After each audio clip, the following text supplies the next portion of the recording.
such a unique dial. Whether it's happening in Port Harcourt, South, Nigeria, or around the world, we've got you covered. On air, online, delivering balanced news and unbiased analysis. Today, 95.1 FM. 95.1 FM, Port Harcourt. News.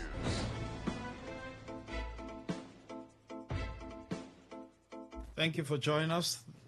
This is the World News on your premium talk radio today, 95.1 FM Port Harcourt. In the headlines, Rivers State Governor Similayo Fubara assures of administration's commitment to restoring functionality in all sectors. INEC Chairman Joash Amopiton vows to strengthen electoral credibility and civic education. President Tinubu reaffirms commitment to safer, profitable mining sector. On the foreign scene, ceasefire holds between Afghanistan and Pakistan after deadly clashes. I am Lucky Maxwell. The Rivers State Governor Similayo Fubara has assured traditional rulers that his administration is working to restore functionality in all sectors. Speaking at a meeting with the Rivers State Council of Traditional Rulers, Fubara announced the return of contractors to project site, emphasizing that the interest of Rivers State will be prioritized. Governor Fubara confirmed that contractors have resumed work on various projects, signaling a renewed focus on development. The governor assured that all sectors would return to full functionality after the emergency rule, bringing relief to residents. Fubara emphasized that the state interest will be prioritized, ensuring that local needs are met. Is to tell you that we are back. It's not me. All of us. Government have started again. Our project, if you are aware, most of the project sites have all reopened. The ring road have started. The hospitals are mobilized back to site. The roads in most places are all of them, as of today, we've had meetings with all the contractors. They've all moved back to site. On also the issues of other development, believe that most of them that were truncated, we will revisit them. Because at the end of the day, it has to do with the people, and we must make sure that the interests of our people are supreme in whatever we're doing. I've taken note of the complaint of my brother, the youngest king. Operatives of the Rivers State Police Command have arrested one of the suspected armed robbers involved in the recent car snatching incident at Choba, Port Harcourt, which went viral on social media earlier this week. In a statement, the command's public relations officer, Superintendent of Police Grace Iringa Koko, said the suspect, identified as Iro Young, was tracked down and arrested at his hideout in Ikoku area of Port Harcourt through intelligence-led policing and technical support. Iringa Koko, who said the suspect has already confessed to the crime and provided useful information about his role in the robbery, added that an investigation is ongoing to arrest the other fleeing members of the gang, recover the stolen vehicle, and retrieve the firearms used during the operation. According to the statement, the Commissioner of Police, CP Olugbenga Adepoju, commended the operatives for their swift action and thanked members of the public for their cooperation in providing credible information. CP Adepoju also assured of the command's commitment to protecting lives and property, warning that Rivers State will not be a safe haven for criminals. The Associate Dean, Faculty of Law, Rivers State University, Professor Samuel Dike, has emphasized the importance of alumni giving back to the institution that contributed to their growth and achievements in life. Professor Dike stated this at the Faculty of Law, Rivers State University during the unveiling of law books and weekly law reports donated by the class of 2005 as part of their 20th anniversary celebration. He noted that the donation will be of great benefit to both the institution and law undergraduates, adding that books and other written materials remain essential to the academic success of students. Professor Dike, who also serves as the president of the Association of Environmental Lawyers in Nigeria, commended the 2005 set for their initiative, describing it as a sign of continuous engagement and strong ties with the university. For me, it's a thing of joy, when you see the alumni members coming back to give back to their institution. It shows that they are not only proud of their institution, they are happy with what the institution has helped them to achieve in life. It also shows synergy, it shows cooperation, shows unity amongst them, because if they are not meeting and gathering and socializing and networking, it will be difficult for one person to decide to make this donation. It shows that they're also networking. It also shows that they are socializing. The importance of books to a lawyer cannot be undermined or overemphasized. Books are very, very veritable tools of our own professional development. Without books, you can have no lawyer. Speaking in an interview with Today FM's correspondent, the presidents of the class of 2005, Kalada Nonju, said the donation was inspired by the positive impact the university had on their academic and professional development. He also urged other alumni to emulate the gesture by giving back to the institution that shaped their careers. This week we are celebrating our 20th anniversary after the university. So felt we passed through the university. Whatever we are today is the faculty at the university that has built us. So felt we should come back here to give back to the university that has nurtured us to this level we are. That's why we're here. We came to present some law books, law reports for the use of the faculty. Because law talks about every time you have to source some material. Law is about reading, it's about books. Without books, I don't think a law student can strive, no? That's why I felt we should bring it, so that the students here will benefit immensely from it. We have law reports. The newly confirmed chairman of the Independent National Electoral Commission, INEC, Joash Amopiton, has pledged to reposition the nation's electoral body by ensuring institutional independence, early release of funds, and massive civic education to guarantee credible and transparent elections. Speaking during his screening at the Senate before his confirmation, Amopiton highlighted the major challenges facing INEC and outlined his reform agenda aimed at strengthening the Commission's capacity and credibility.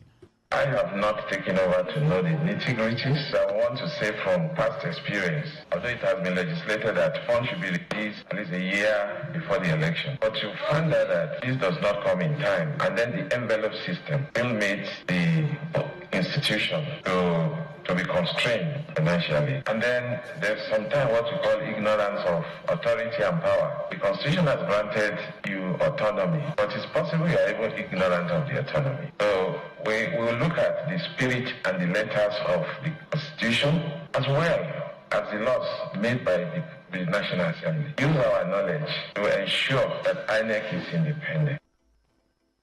Amopiton further assured that his leadership will focus on capacity building for both INEC personnel and key election stakeholders, including political actors and citizens, as part of efforts to improve the electoral process. Build capacity not just of your staff, of all the election stakeholders, including the political parties, of political parties, the masses, as well as technocrats and elites. So we will embark on aggressive civic education and build capacity to be able to confront those challenges. On the issue of transmission of real time, I was looking at the amendment to the Electoral Act. We're going to look at what it is as it is now. Thankfully, it's not been concluded. So if I'm giving the nod, I will have the opportunity to make my own input and also to look at the decision of courts and see how that issue can be addressed.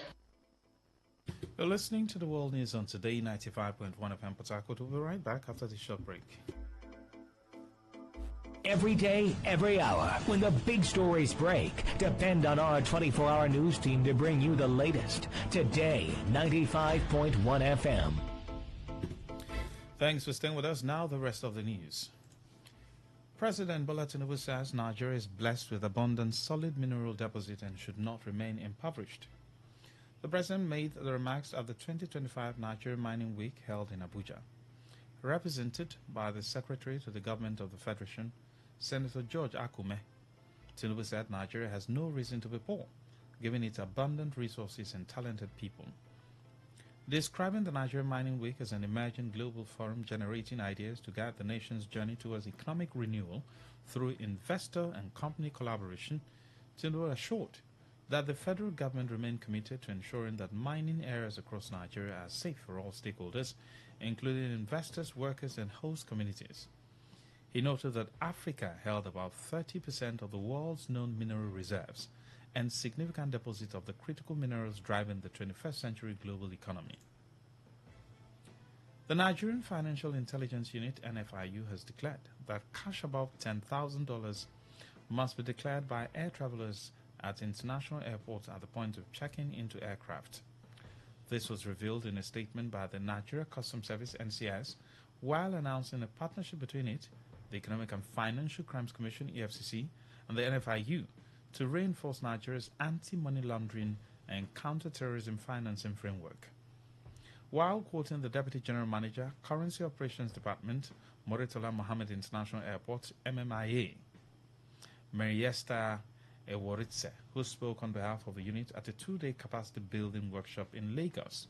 The unit commended the NCS for fostering strong institutional collaboration.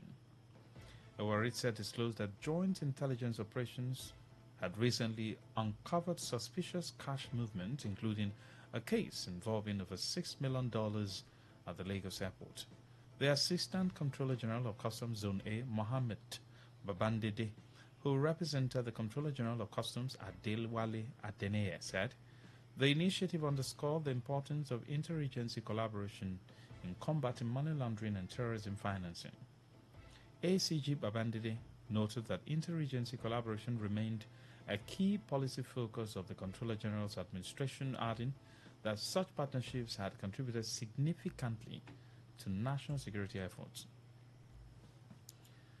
The Federal High Court in Abuja has adjourned the hearing in a 5.5 billion naira alleged defamation suit instituted against the Socio-Economic Right and Accountability Project, SERAP, by 2 aggrieved operatives of the Department of State Services, DSS, to November 12. Justice Yusuf Halilu adjourned the hearing in the suit following the absence of SERAP's lawyer, Ebun Adegboruwa, in court. The 2 DSS operatives, Sarah John and Gabriel Ogunleye, had filed the action against SERAP on the grounds that the organization defamed them in a media publication. Specifically, the 2 claimants alleged that SERAP defamed them by claiming that they unlawfully invaded their office, thereby putting their reputation as law-abiding security operatives in jeopardy. They are asking the court to order SERAP to pay the sum of 5.5 billion naira as compensation for damages they suffered. The 2 claimants also applied to the judge to issue an order of perpetual injunction against SERAP, restraining it from defaming them. At today's proceedings, SERAP's lawyer, Ebun Adegboruwa, a senior advocate of Nigeria, wrote a letter to the court informing it that he would not be able to attend the proceeding as he had a matter at the Court of Appeal in Lagos, and asked for an adjournment till November 12. Justice Halilu subsequently fixed November 12 for SERAP to defend itself in the suit. On the foreign scene, a ceasefire along the frontier between Afghanistan and Pakistan is holding, following several days of heavy cross-border clashes that left dozens of civilians and troops dead. Officials on both sides confirmed that no new violence had been reported overnight after a 48-hour truce was declared to allow constructive dialogue between the 2 countries. Afghan health officials said 40 civilians were killed and 170 others injured during the bombardment, while the UN mission in Afghanistan reported at least 18 deaths and more than 350 wounded. Pakistan has accused the Taliban government in Kabul of sheltering militants who launch attacks from Afghan territory, an allegation the Taliban denies. Meanwhile, blasts in Kabul and Kandahar killed at least 5 people and injured 35 others. To end the news, here's a summary of the major stories. We told you that the Rivers State Governor, Smelef Ubara, has assured of his commitment to restoring functionality across all sectors in the state. INEC Chairman Joash Amopiton has vowed to strengthen electoral credibility and civic education. We told you that President Bola Tinubu has reaffirmed his commitment to safer, profitable mining sector. On the foreign scene, you heard that a ceasefire is holding between Afghanistan and Pakistan after deadly clashes. Stella Sasongo Okori, editor of the news. For comments and inquiries, please call 0818-389-2850. Send your emails to news@todayfmlive.com. Read our stories on todayfmlive.com. Good evening. I am Lucky Maxwell. Today's news, today's entertainment, today's sports, today's issues. Today on Today 95.1 FM, Port Harcourt. What's a successful business without sales? And what is sales without an audience? Well, do you know that you can reach 8 million listeners across 6 states in 2 geopolitical zones all at once? How? With Today 95.1 FM, you can get millions of people to know about your business. And what does that mean to you? More sales. Call 081 389 2850 now for more information.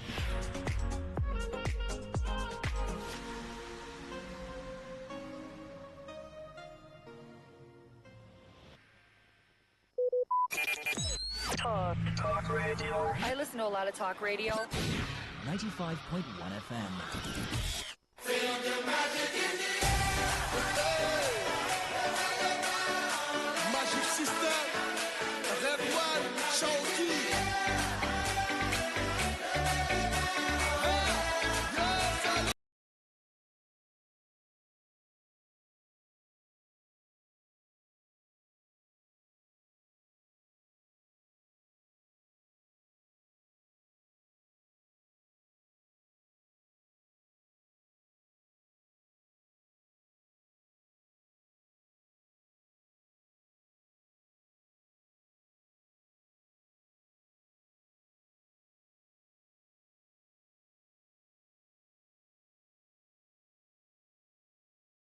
Fifteen minutes of football you can find anywhere on your airwaves. My name is Ovio Wallace. You can call me the sports chef, and I'll be taking you guys around the football stories making the rounds in the world of sports, especially football.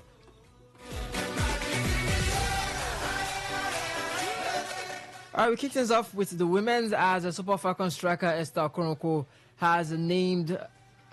was named the AFC's Toronto Player of the Month for September in recognition of her standout performances. During the month, she scored 3 goals in 4 league outings under coach Marko Milanovic. Okoronkwo joined the AFC Toronto in February 2025 after leaving Chinese club Changchun Dazhongzui, and her early impact has been strong, earning her this monthly honor. Over to the NPFL, Accra United will enter their match day 9 clash against Katsina United severely weakened, with 5 key players expected to miss the games. Absentees are Aliu Saludin, Mohamed Alao, Mubarak Sahid, Obiora Kingsley, and Mrs. Niebe.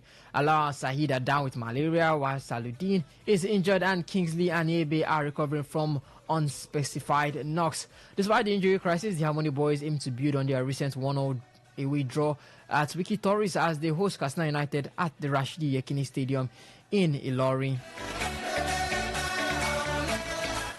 And now to the Super Eagles of Nigeria, as the Nigeria Football Federation NFF stands to reap a major windfall from FIFA if the Super Eagles win all their playoff matches according to the report.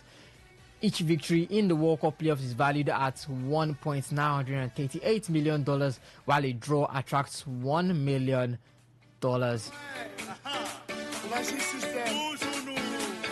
Nigeria accrued 5 wins, 4 draws, and 1 loss in its qualification run. And FIFA has promised that every African nation qualifying for the 2026 World Cup will receive a participation bonus of $9.6 million. And if Nigeria wins all 4 playoff matches, 2 in Africa and 2 in the Intercontinental Playoff, the total payouts would amount to $9,607,320, or around $14,118,341,032 naira. Meanwhile, FIFA has confirmed that Semi Ajayi will be unavailable for the Super Eagles 2026 World Cup playoff match against Gabon, having earned the second yellow card during Nigeria's 4-0 win over Benin. This suspension means Ajayi will miss the semi-final leg, but will remain with the squad and could return should Nigeria reach the final. The defender enforced absence is a blow to Nigeria's backline, as his performance since returning from injury has strengthened the defensive stability. With Ajayi out, head coach Eric Chell may have to lean on captain William Ekong to fill the gap. Nigeria secured a spot in the CAF's playoffs by finishing among the top 4 best runners-up following the conclusion of group play. Their next challenge is to overcome Gabon in Morocco, after which the winner advances to the Interconfederation playoff. Elsewhere, the scheduled Super Eagles friendlies against Venezuela and Colombia are expected to be cancelled. The decision comes after Nigeria secures qualification for the 2026 World Cup playoffs, making the tune-ups unnecessary. According to reports, the cancellation are a direct consequence of Nigeria's Super Eagles' advancement past Burkina Faso, which altered their plans for international fixtures. One official commented, quoting him, "The proposed friendlies is now expected to be called off, highlighting that the team will instead focus resources and energy on the upcoming playoff matches. Elsewhere, former Super Eagles goalkeeper Ida Peterside identified 2 matches as pivotal failures that cost Nigeria an automatic ticket to the 2026 World Cup. He believes the poor performance in those games derailed Nigeria's chances of topping their group and securing direct qualification. Peterside emphasized that one of the major issues was against Lesotho, stating, quoting the man, the Lesotho game is the real problem because we don't score goals, we don't perform, and winning games has become a challenge. He lamented Nigeria's lost confidence and inability to deliver in what should have been easier fixtures. And despite the setbacks, Peterside remains hopeful that Nigeria can still fight through playoffs. He called for patience with coach Eric Chell, arguing that rebuilding the team will take time, but that success is still achievable. Another former Super Eagles player, this time is goalkeeper Daniel Akpeyi, who says that since Eric Chell took over as coach, there have been a lot of changes and the players are stepping up. He also praised Victor Osimhen, calling him the team superstar who has lived up to expectations. Akpeyi added that Osimhen's performance shows the reason Galatasaray can pay any amount to retain him there. Over to transfers for Nigerian players, as Atalanta winger Ademola Lookman is reportedly keen on a move to Galatasaray to team up with compatriot Victor Osimhen per Turkish outlet Futumak. Galatasaray have already entered talks with Atalanta and Lookman's agent. They are said to be eyeing a similar strategy to how they secured Osimhen's signing. Osimhen joined Galatasaray permanently this summer after a successful stint on loan.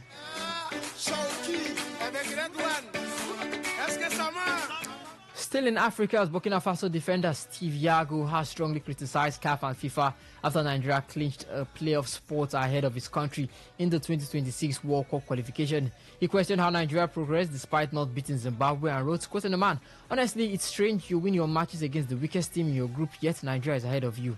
Thank you, CAF and FIFA." The controversy stems from CAF's rule that excludes team results against the last place teams. When ranking second place sides, Burkina Faso 21 points were reduced to 15 after discarding their wins over Djibouti, and their goal difference fell, allowing Nigeria, also with 15 adjusted points, but better goal difference, advance.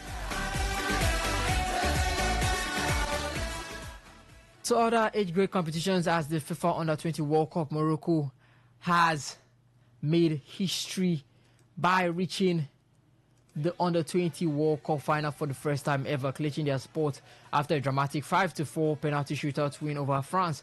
The match had ended 1-1 after 120 minutes. Jarsi Zabiri gave Morocco the lead in the 32nd minute via a penalty after VAR review, and Lucas Michael equalized for France in the 59th. In the shootout, Zabiri again proved decisive by converting the match winner, sending the Atlas Lions into the final against either Argentina or Colombia. Now to Europe,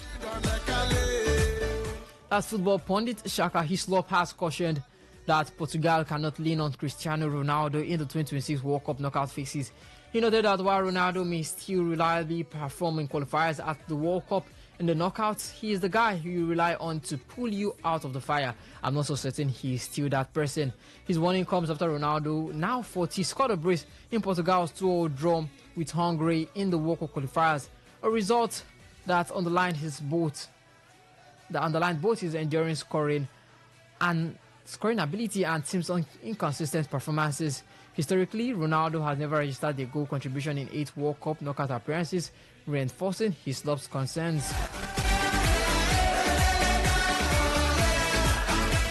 Elsewhere, Lionel Messi made history again during Argentina's emphatic 6-0 win over Puerto Rico, supplying 2 assists to bring his international tally to 60, thereby surpassing Neymar and Landon Donovan to become the all-time leader in men's international assists. While Messi didn't score himself, he passes set up goals for Gonzalo Montiel and Lautaro Martinez, highlighting his continued influence as a creator even at the age of 38. This milestone adds to an already legendary career for Messi, as he remains Argentina's top scorer and continues to build his legacy not just as a goal scorer, but as one of football's greatest playmaker.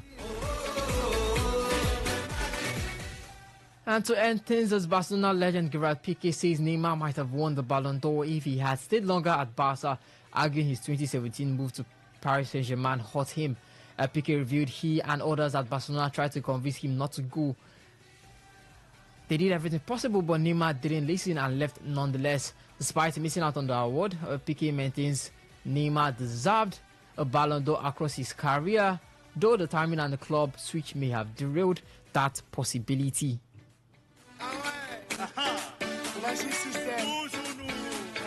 And that's all we can take on Second Nation this evening. We're back same time, same station tomorrow to the 95.1 FM. To then, my name is Over Waters, the sports chef, signing out. Do enjoy the rest of the programming. Bye-bye.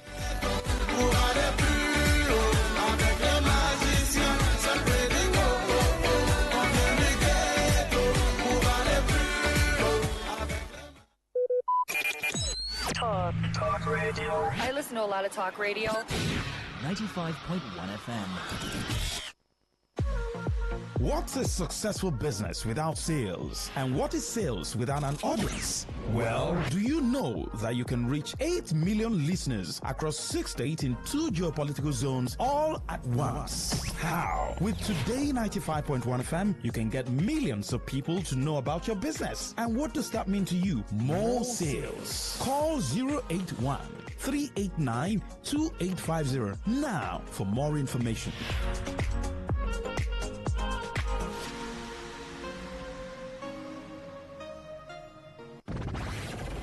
Station with the As the voice of the people, we make sure that no one misses out. On Today 95.1 FM, there's something for everyone. Our tech show, because tech is new money. Our kids show, because we love the little ones. Our gospiration, because it's the moment of truth. Our high life show, because high life is vintage. Our sports show with the adrenaline. Our midnight show, because we care about your love life. Our nostalgia drive, because old is gold. Our show for young people, because Gen Z code is on. Our pidgin bit, because na Naija we dey. Our book review, because books are a mirror. Our big stories, because big things only. Our health shows with seasoned health experts, because we care that you're healthy. Our eyewitness report, because we want to hear from you. Our reggae show, because Rastafari. One love.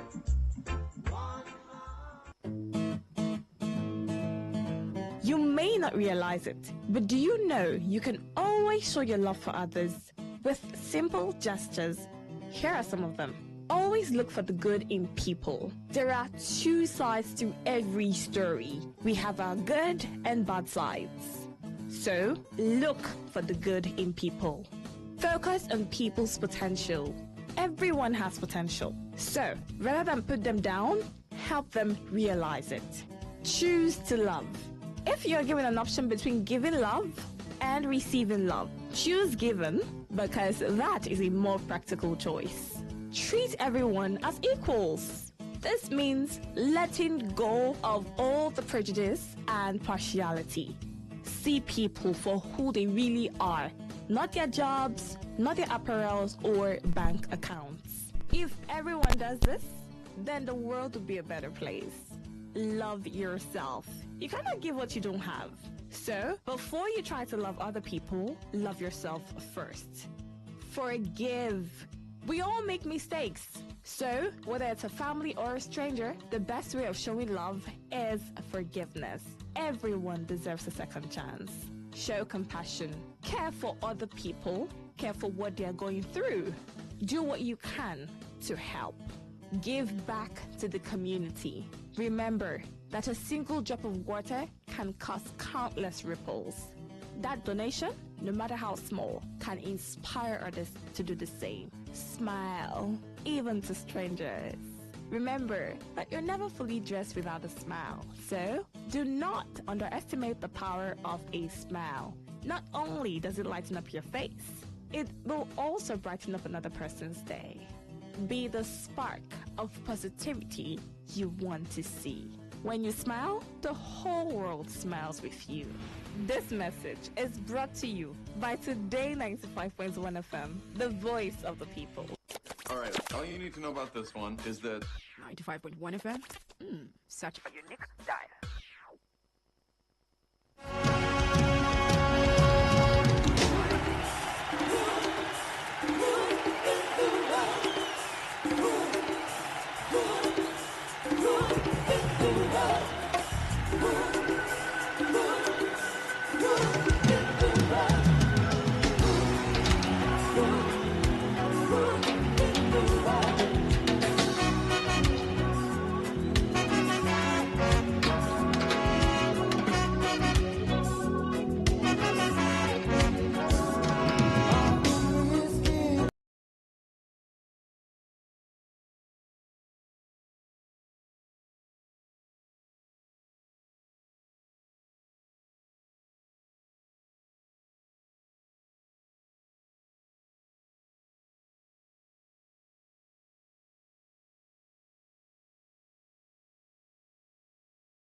say inflation don't come down to 18%. Chai.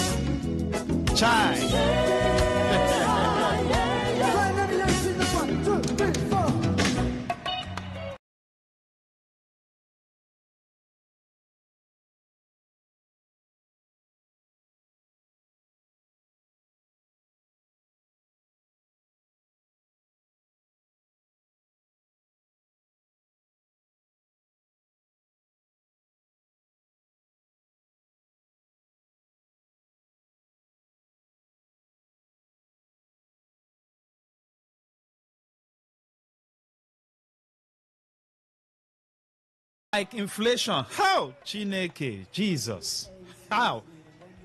It has reduced suddenly.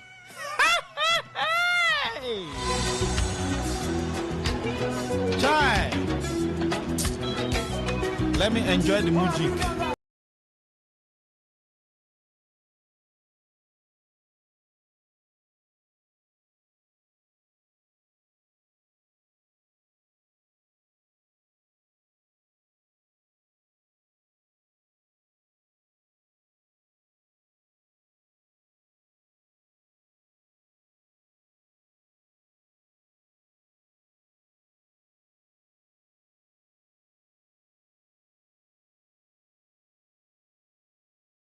How do you reconcile it? Like how?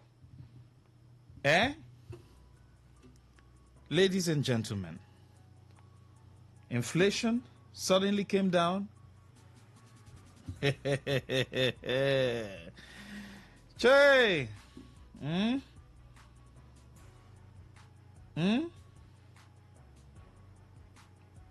How did the thing come down?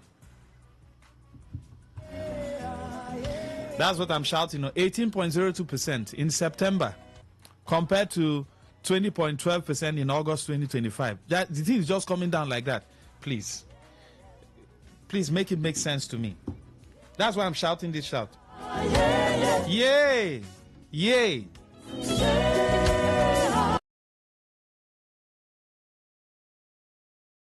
What's on your mind? I've told you what's on my own mind though. Inflation coming down like that. At least I dey go market now. I dey go market. Inflation is down to 18. As in in August it was 20.12%. Recall the other time it was around 20 something. Came down to 20.12. Now it has come down to 18.02. Very soon now it will come down to 4.0 something. That this is just coming down like that. So wait, is it that these market people are using us? They are joking with us. I mean, the guys who sell in the market, on the carriers they play, Abi. So things have come down like this, and it's not reflecting in the market. Eh? You people are joking with us, Okwaya. You people are just carrying us. Come in my Yemobu. You people are joking with us. So inflation has come down like this. And I'm still buying this thing. What do they call it now? Today I priced, is it Titus? Or it says 1,008. Egg is still 250. A kilo of chicken is around 5K. And you say, so inflation, so things have come down. It's all right. It's all right. I know what to do. 0810-9510-951. No problem. So things have come down. You people have refused to reduce the price of things. Good evening. Maxwell. Doc. It's the magic. Bat magic. You see, Maxwell, when these people tell us... No, but I'm suspecting market people, Dr. Chris. Maxwell, please. I'm suspecting them. Maxwell... No, these are figures now. This is statistics now. Shouldn't we rely on these figures? That was why I had to say call it magic, because you see that it doesn't transcend to the food me and you have on our table. As of this moment, just one egg is still 250 or 300. Gary is still the way it has been since Tinubu came into power. Everything remains, it's still a status quo. And somebody is telling us inflation. That's Tinubu magic. That's bad magic. They should stop talking to us as if we're embryo. Not even. Master, I'm sure you know the difference between an embryo and a fetus. Yes, I know. Very good. So they should stop talking to us as if we're embryo. Not even fetus or a baby or a neonate. I beg, enough of this their propaganda. It's just simple propaganda. Tinubu magic.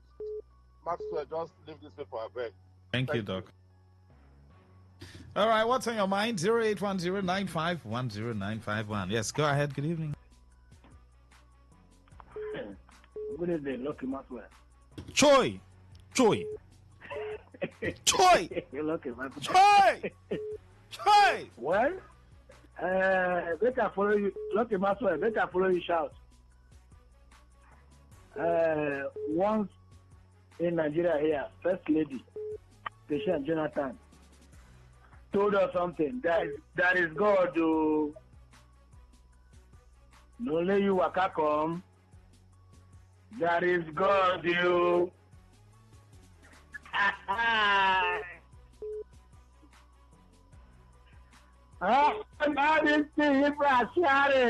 is God you. All the propaganda and all the rest. Lucky Master, let me share with you what's in my mind. When will Nigerian politicians repent? Is repentance not meant for them? They always go to church now to do Thanksgiving.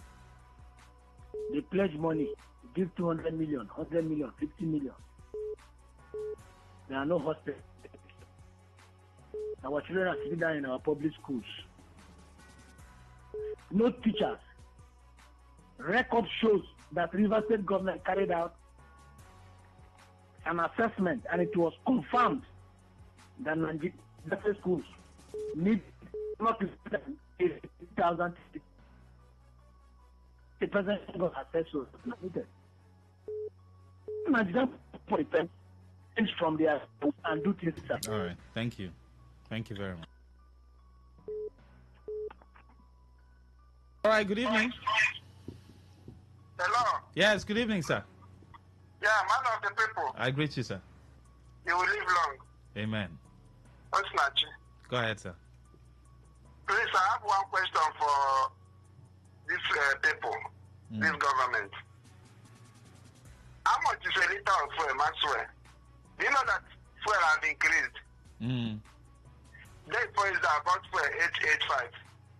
Today and yesterday I bought fuel 925. So the distance that dropped did not affect fuel. People are just deceiving themselves because once fuel come down, every other things will follow. So they should stop. They can deceive some people, not people like me. Master, do you know what is in my mind now? Tell me, sir. Sure, I watched one interview. I just watched one interview where one journalist was interviewing Showore. There's something he said, and that made me remember what I told you about 2 years ago, that this country is sitting on gunpowder. Showore said that the law have been dealing with people for long, that the law has been breaking people for long. Is it not that people break the law so that people can be free? So I've been thinking about that talk. So you to follow me and think about it and give me what you get later. Thank you. All right. Good evening. Go ahead. Good evening. Yes, please. My name is Comrade. Okay, I had to say the international review. What's the yardstick they're using measuring it? Hello? Go ahead, sir. I want to know the yardstick they're using measuring the inflation. Because to me now, with what I'm seeing, I wonder where they are getting that news from. Because I'm a regular fuel buyer, I'm a commercialist. And the fuel is that we are buying fuel, we can't make anything out of it. You go and buy fuel 950 per liter. Then you know what it takes. I believe you drive too. And with all these things, they are still telling us that inflation has reduced. So I wonder how they're doing us. They are turning us anyhow they like. There's no problem. We are good students. We take the cane anyhow they want to plug us. Don't you think it's the market people that are actually manipulating things? Making things not to go down? Due to the high cost of fuel, all these things, transporting things down, they're making market people to increase their commodities. If the fuel price is reduced, then the members this thing now. They found out that even the food price will reduce. Because when they are transporting the goods to their store with high this thing, transport rates. All right. Thank you very much, sir. Why Thank do you you. expect them to reduce their this thing, the prices of this thing? Thank you. Their commodities. All right. Good evening. Go ahead. Yeah, Matt. Yes, sir. Yeah. Matt, good evening. Yes, sir. Go ahead, sir. Yeah, expert, I'm calling from a baby or mama. Right. Yeah, Matt, I want to appreciate Today FM for you guys to give us the platform for we to showcase ourselves. I want to thank 20 billion for his effort to empower you in our moment. As I'm talking to you, our street light is ongoing. As I'm talking to you right now, he bought Keke Bond 10 again, not the one that I called 2 or 3 months ago. This one is the one now bought 10 Okada, being motorcycle, and the cassava garden engine. All 10 to empower youth in our moment. So I want to commend him. He's not in government, so this man, this 20, starts to make it 20. It's not in government. Just, sorry. Thank you very much, sir. Doing this to our mama people. Thank you, sir. Thank you. So my God, the Lord bless you. Right. Thank you, Today FM. Thank you, Maxwell. Thank you, sir. Yes, go ahead. Good evening. Good evening. Yes, sir. These our leaders, me are the tire for them. Nigeria now, we have become. I don't know if they are seeing us as if we are good, or we don't know what is happening. That is, if they just come out to media, or can just say anything they like. A normal man will come out to Nigeria today and say inflation has reduced, has come down. When we are still buying fuel for 920 naira, I've said it before, that is what I bought today. 920 naira. How would it come down? How would it come down? When market women, they use transport vehicle, they buy fuel to take their goods to their different locations where they are doing their businesses. How would they say things have come down, inflation has come down? Before, if government come and announce things like this, and the masses know that this is lie, you will see the next morning, you will see all the whole organizations will start protesting that it is a lie.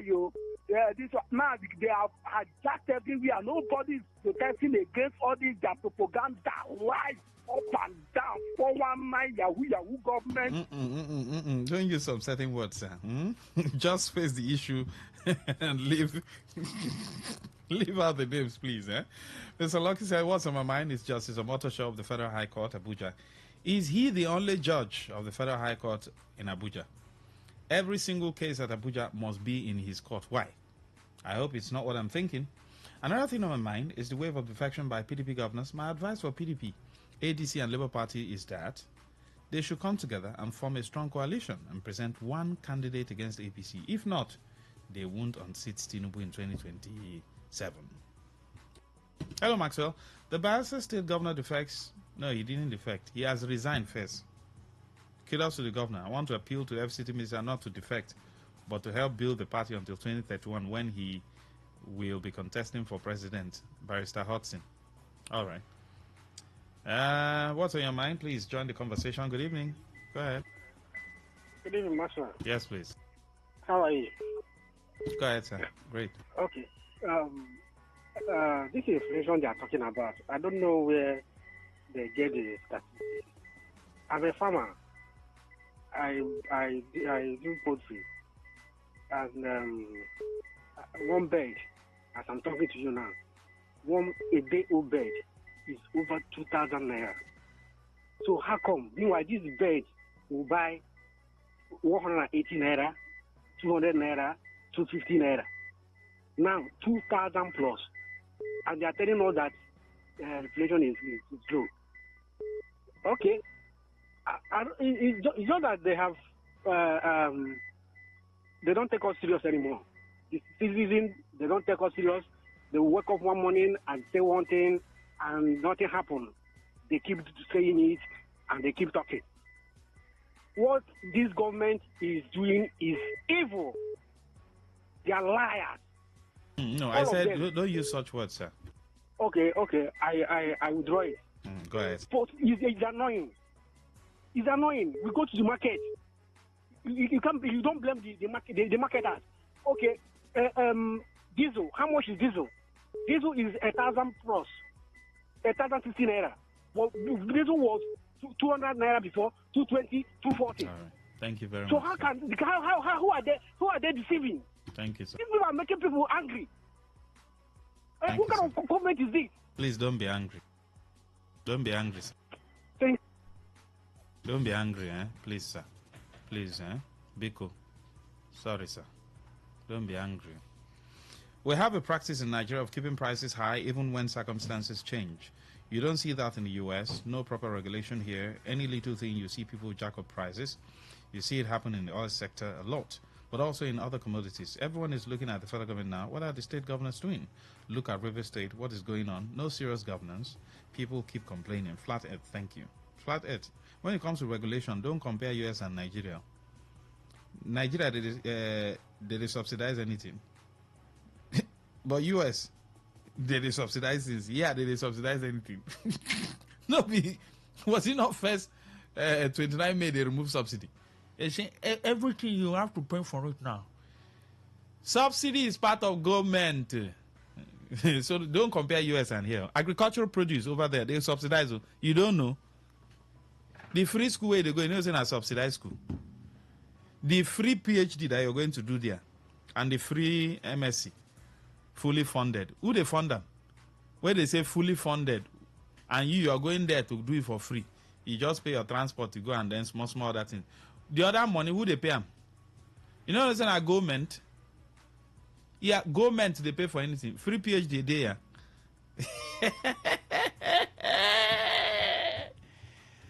Masters, now you go do them. PhD, now you go do them. School go show you shaking.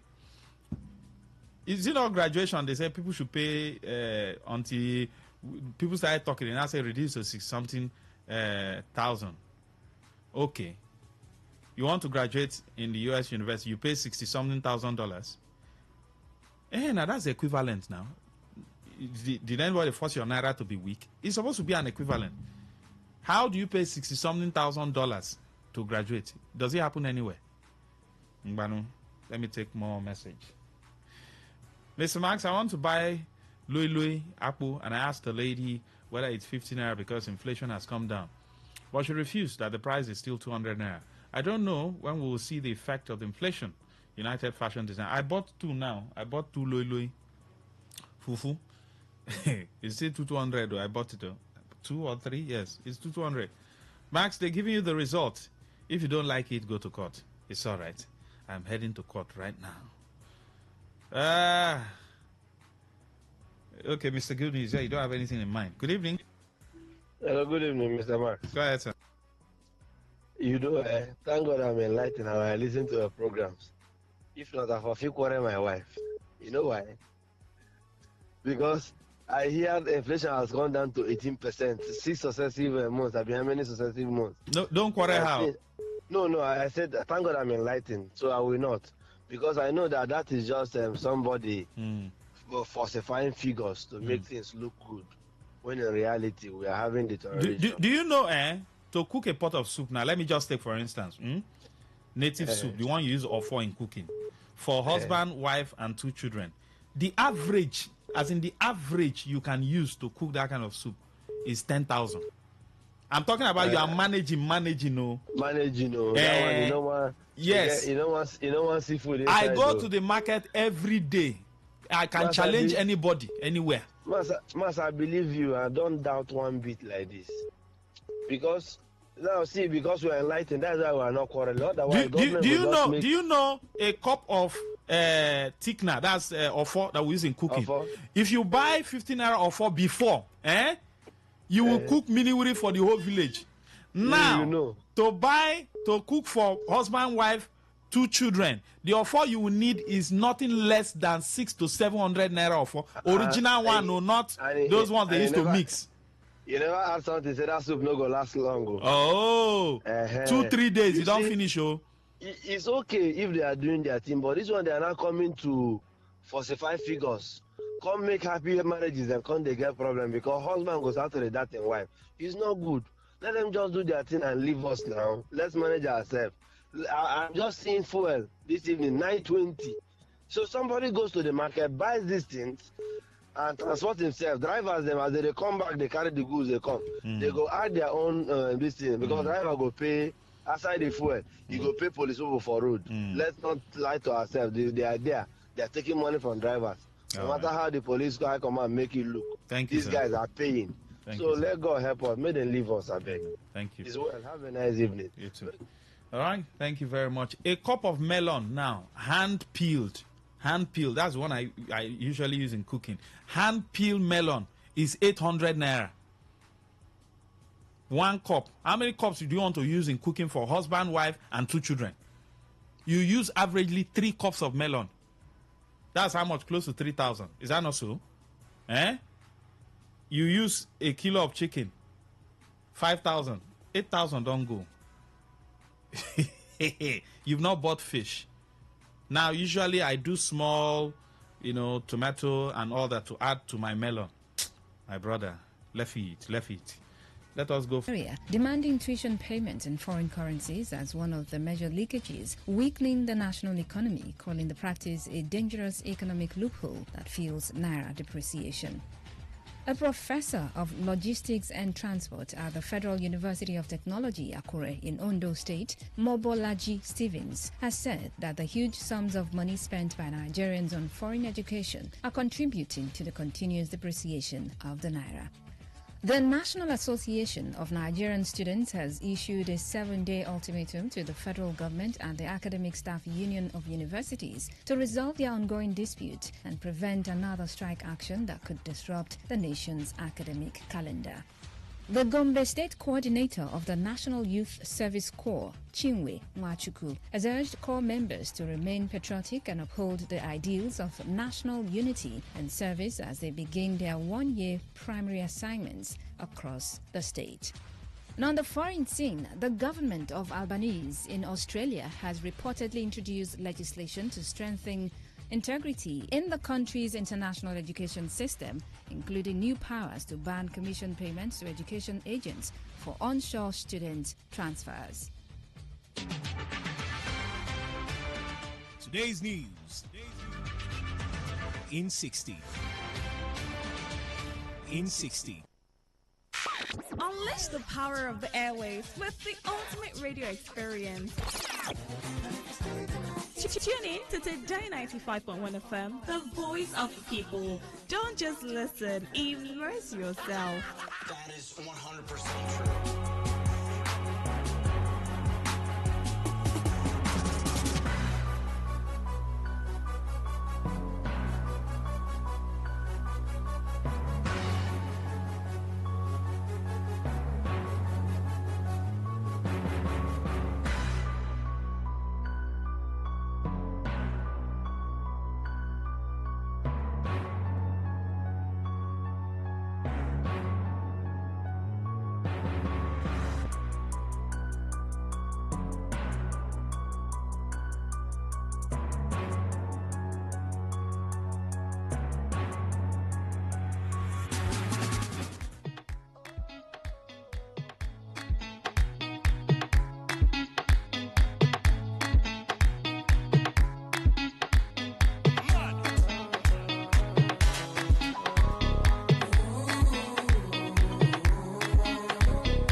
Nigerian problem, not a finish. Before you talk one finish, another one don't pop up. Now like that, it's a continuum.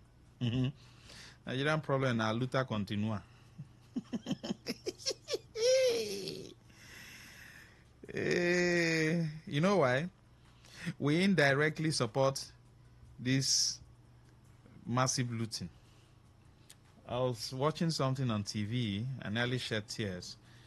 A particular bank, they were doing corporate social responsibility, and I saw I think 10 kg of rice that they were sharing. Come and see multitudes. Do you know 15, 20 years ago, that was before the APC came in 2015. If you want to share rice in the village, people don't rush. Some people just say, what do I share? I beg, they didn't share their rice. It means some people were able to afford rice because a bag of rice was around 7,000 depending on the quality. Right? When you can afford something, for instance, you could afford to buy drink for yourself. Like, you are not struggling to buy it. And then they say they're sharing drink somewhere. Will you go there to go and argue, to tell them to give you your own share? No. Because these are things you can afford, you know. I mean, at the tip of your finger, you could just say, I better bring 1 crate of beer there. Bring 1 crate of drink. Give everybody. You could even buy for people. I remember, not too far from now, somebody says, let's go take 1 bottle. Now 3 crates and I go drink. As in, 1 bottle was like, how do I put it? Was like the message. Mo could go take 1 bottle. Not that it was like an adage. It's not as though you're going to drink just 1 bottle. But now, if they say go take 1 bottle. Yes, now 2 bottles you go drink. It's like that. Now, our governor says government have started. That's how I want to start this eyewitness report. It's not, today is Thursday. No area talk. It's eyewitness report and security and you. Security and you comes up by 8 p.m. You can't afford to miss it. So start putting your questions down. Our governor said governance have started. I have a problem with, I have an issue with when things are slow. I mean, things that basically can be done with the speed of light. I've said it before, that as far as River State is concerned, River State needs development with the speed of light. Speed of light is 30 million meters per second. That's the speed of light. That's the speed with which light travels. We don't need this slow motion kind of, okay, it's raining now. Go around the city. We are not even talking about employment though. That one is a full basket on its own. The unemployment rate, as at when the former governor was even on board, was around 47%. That is the statistics they gave. How they get their statistics, I don't know, because I am sure that we don't have a steady data. I mean,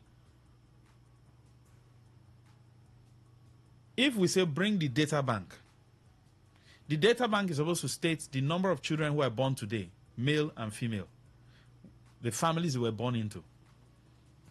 Do you understand? How do they deport people? Because they have a data bank. Anybody who comes into the country, they know.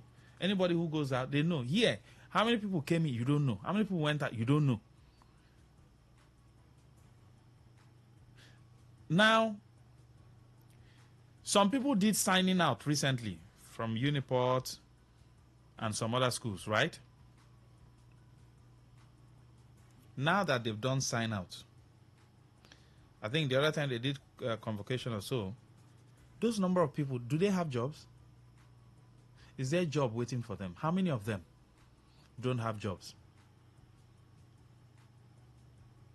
So that's, unemployment is on one end though.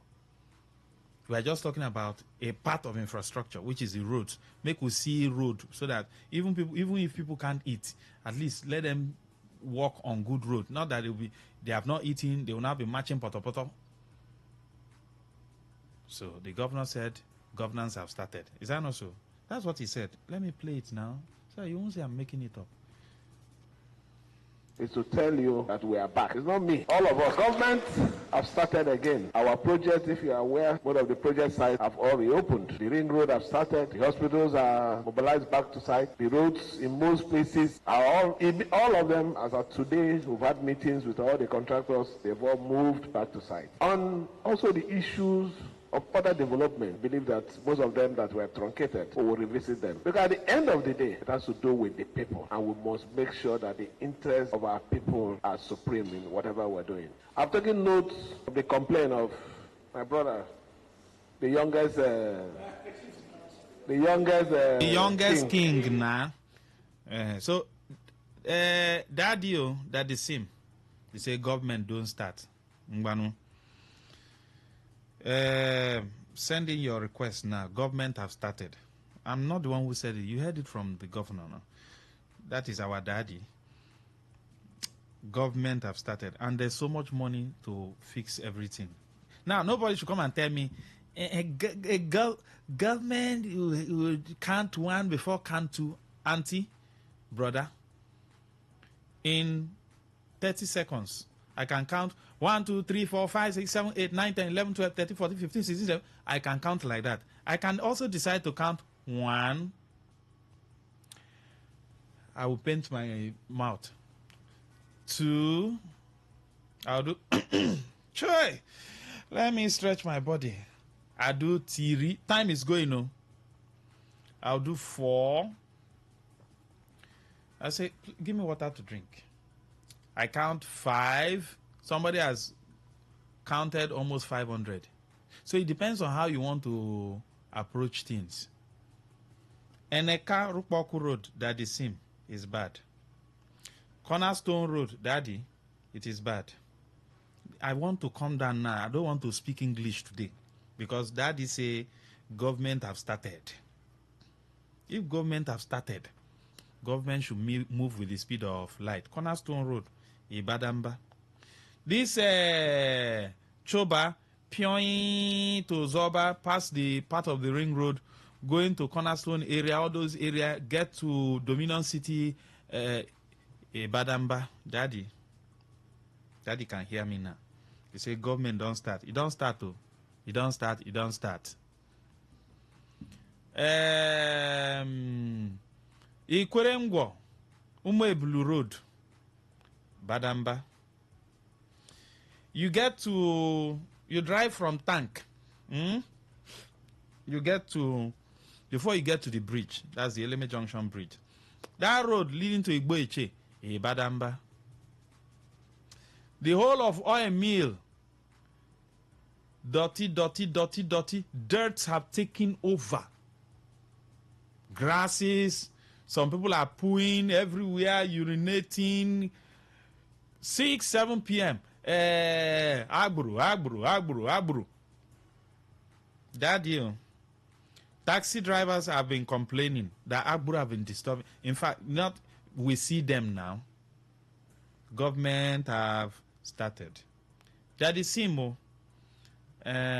What again? Street light, Obirikwere. The one at location. They walk. They walk. Far. They walk. That your government have started. Let me take requests. Good evening. Hello, good evening, Lucky Maxwell. Yes, Robin Macho. Very quickly, the governor said governors have started. Please, I want to remind him, the committee is set up to look into the land grabbing issue in Eche. He set up the committee. His government, under George Weke, the former head of service, received the protesters in government house twice. Let him come to my aid. I cannot have access to my farmland. Age is not on my side. Life is lived once. I'm still calling on him, those who know him, to tell him that governors have started. Let him refuse that matter and return back my land to me. This is not South Africa. Here it's not Benue State. It's not Plateau. Please. Thank you, sir. Thank you, and God bless you, FM. Thank you. Governance have started. Good evening. Okay, good evening. Yes, please. Okay, Master. That's our new mantra. You must say government have started. Government has started. Mm-hmm. And you come to this Emeka Boku Road. Brother, there is a particular spot they call the pipeline by Dustbin. That place now, Dustbin have taken over the little roads that we have. The only little place, the little tide road that is remaining. And that is only the good spot on this our Emeka Boku Ring Road. That is the only good spot. And Dustbin have taken over. Government have started. Then, this our road, now, the swimming pools that are still there are still very, very heavy there. We can't even pass. All right. Not Thank to you. do anything. Another thing, this our solar light matter I've been calling. This our solar light, they have refused to bring the solar light. And I'm getting information that the company that brought the other ones that they managed to fix, they are coming to rechange them to 100 watts. That is like the one that they brought earlier was 150 watts or something like that. And it has hole at the top. From there, water used to penetrate and spoil it or something like that. I don't know. But they are changing it. Now we have a landlord association platform. I have brought down the issue to that our platform. And one woman was there bragging, asking questions that is there anybody that went to NDDC to write for them to bring this thing, that she single-handedly do this as if she's doing us favor. As if we should come and be begging her or going to her house or kick her or goat for her every day for them to come and give us the light. So me, I ask them that the same way that they put in the other place, they should come and give us here because we are part of the street. Thank you. So please, whosoever that is in charge, they should come and give us the solar light. We are part of All this. right. Thank you very much, sir. Thank you. Before I forget, Rumigbo, Pali, Ibadamba. The place is gone. The place is what? Is gone.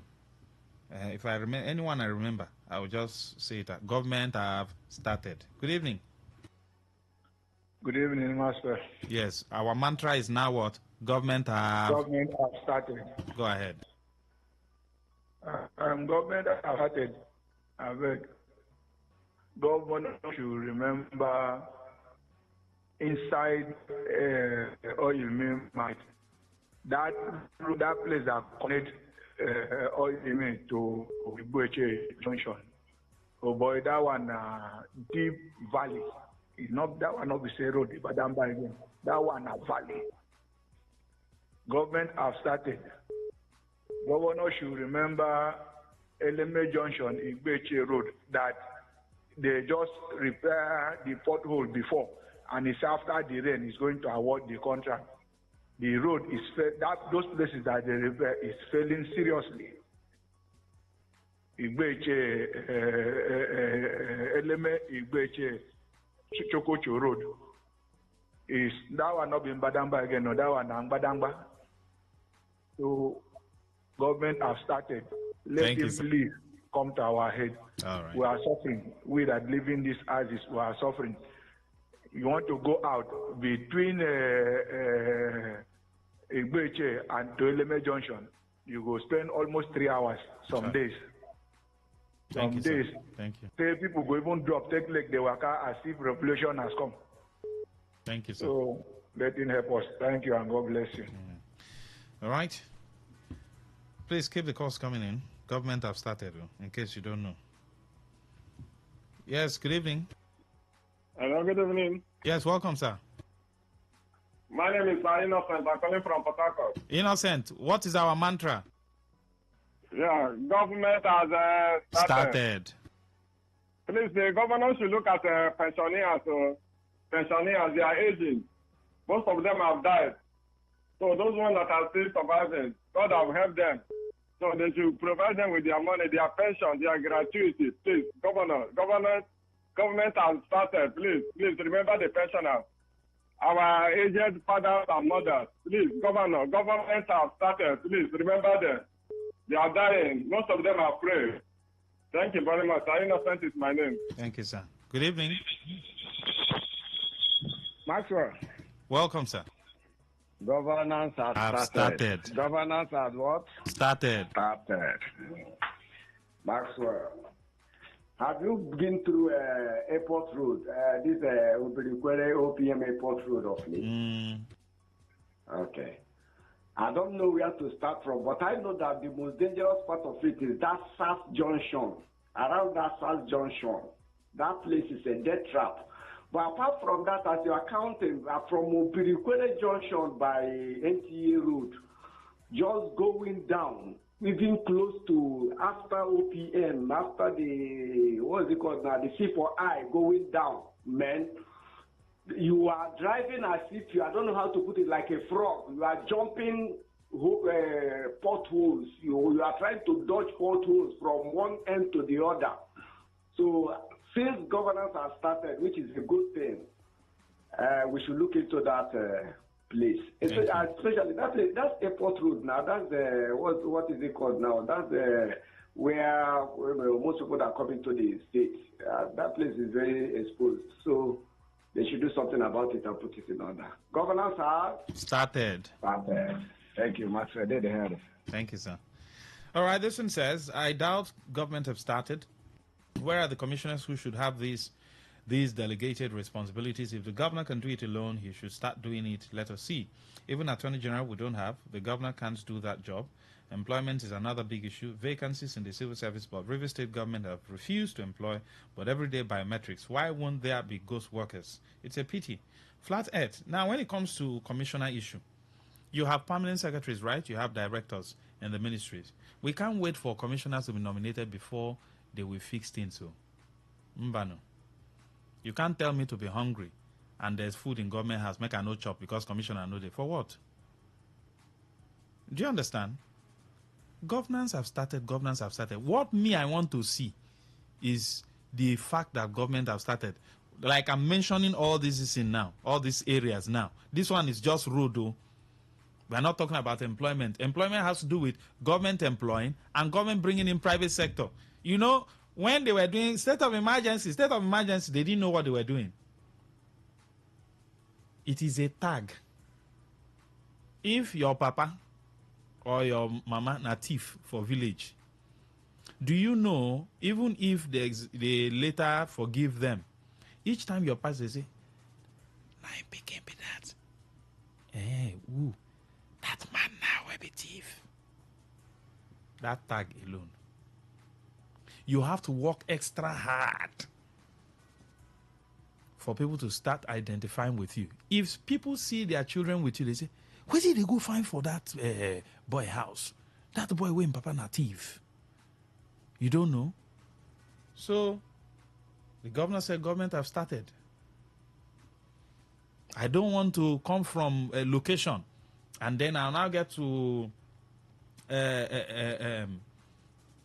I'll go past Upper Link Road Junction a little bit after NT, and then I'll be stuck in traffic because the roads are bad within that area. No, now. Mbano.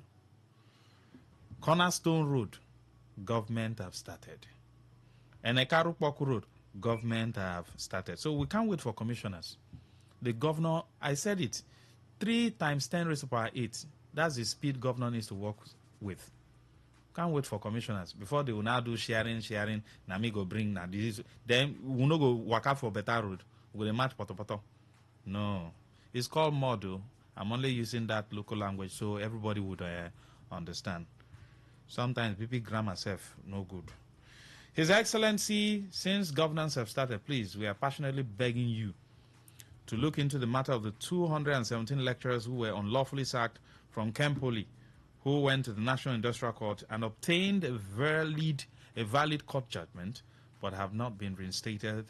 These lecturers are dying in their numbers. Please kindly look into the matter and reinstate them and help them and their families. Oba Chinedu, thank you. There's this other issue too with the demonstration secondary school. Governance have started. That is him. You need to look into that matter. You know, as me and you, they converse. So the government has to look into it. Songhai Farm, governance have started. That's our new mantra now. Anywhere you go to, as you knock person door, just tell the person, government have started. So the 6 months, you see how every year was stalled within the 6 months. Nothing was ongoing. All the money, close to 400 or 400 and something billion, everything. Where you go now? And I know I ask question. Now me go ask for now. Where did the money go to? 0810-9510-951. And I know go ask for our money. It's all right. If you don't want to ask for your money, no problem now. 6 months. Did you see anything?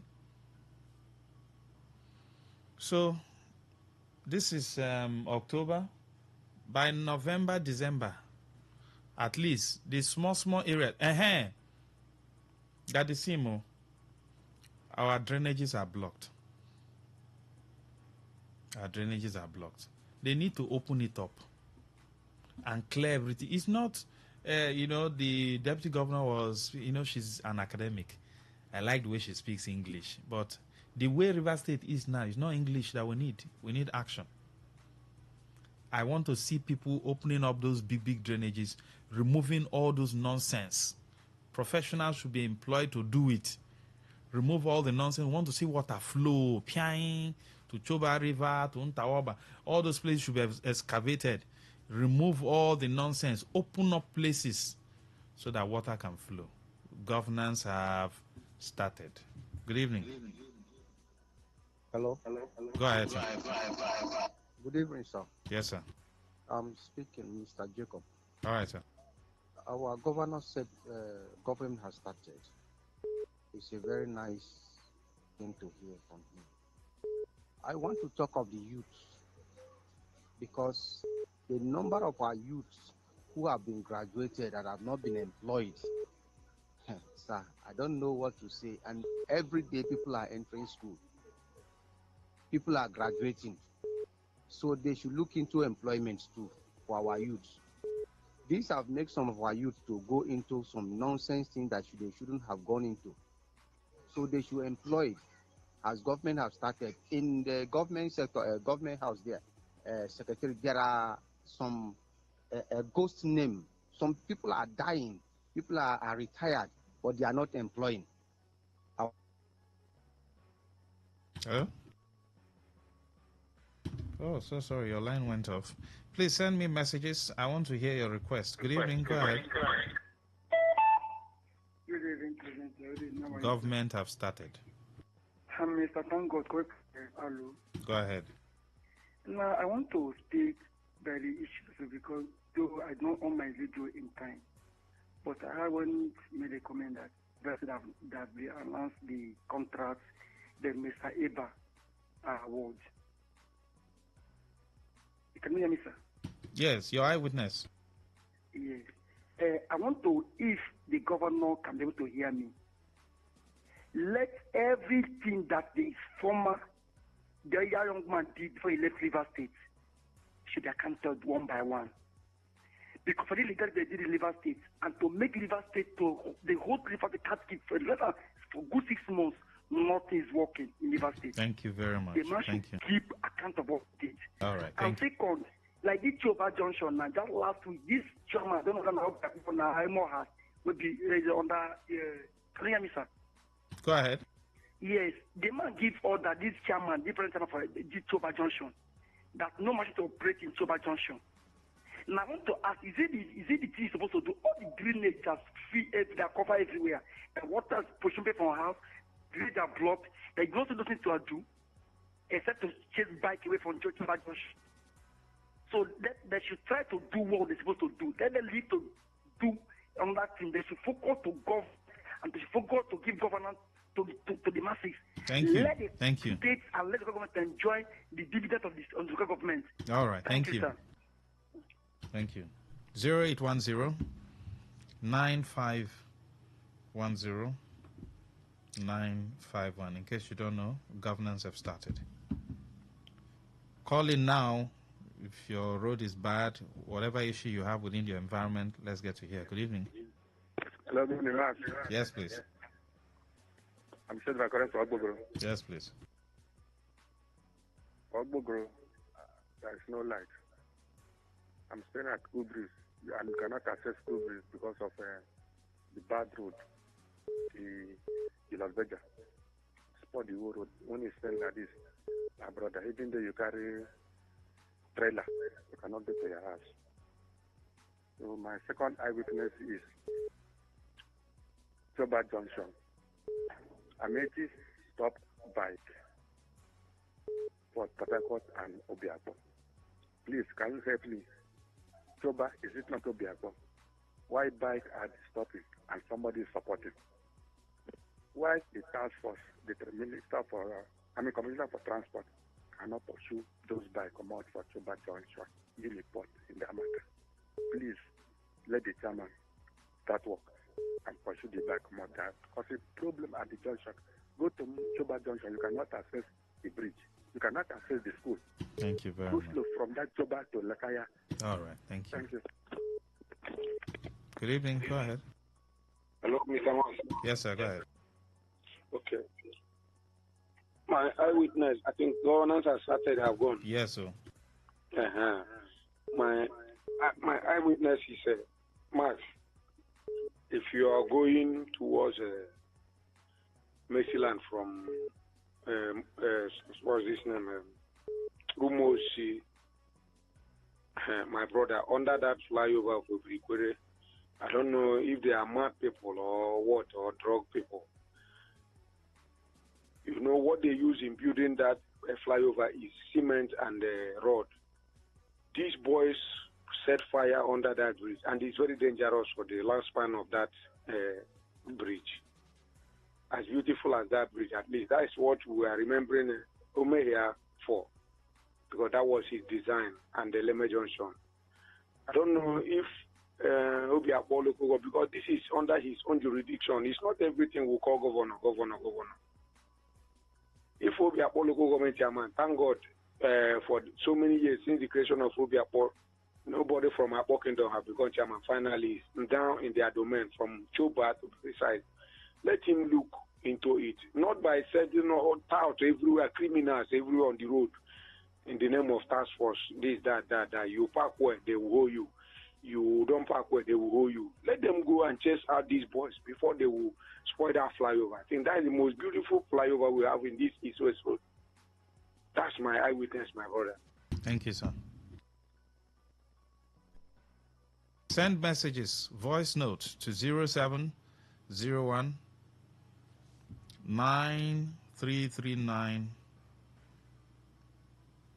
962.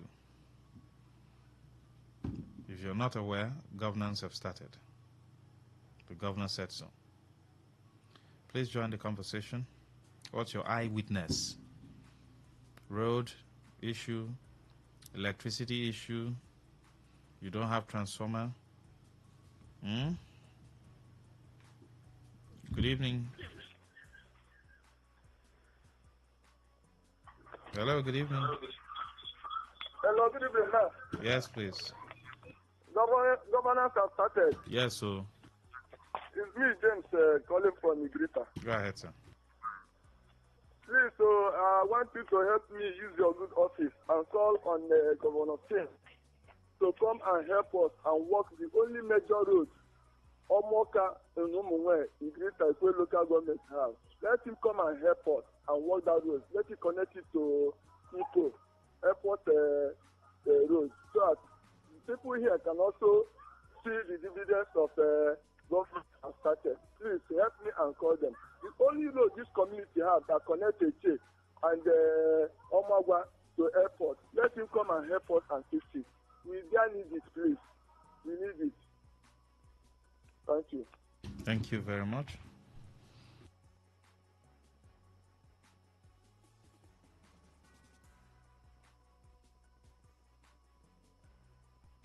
Good evening. Go ahead.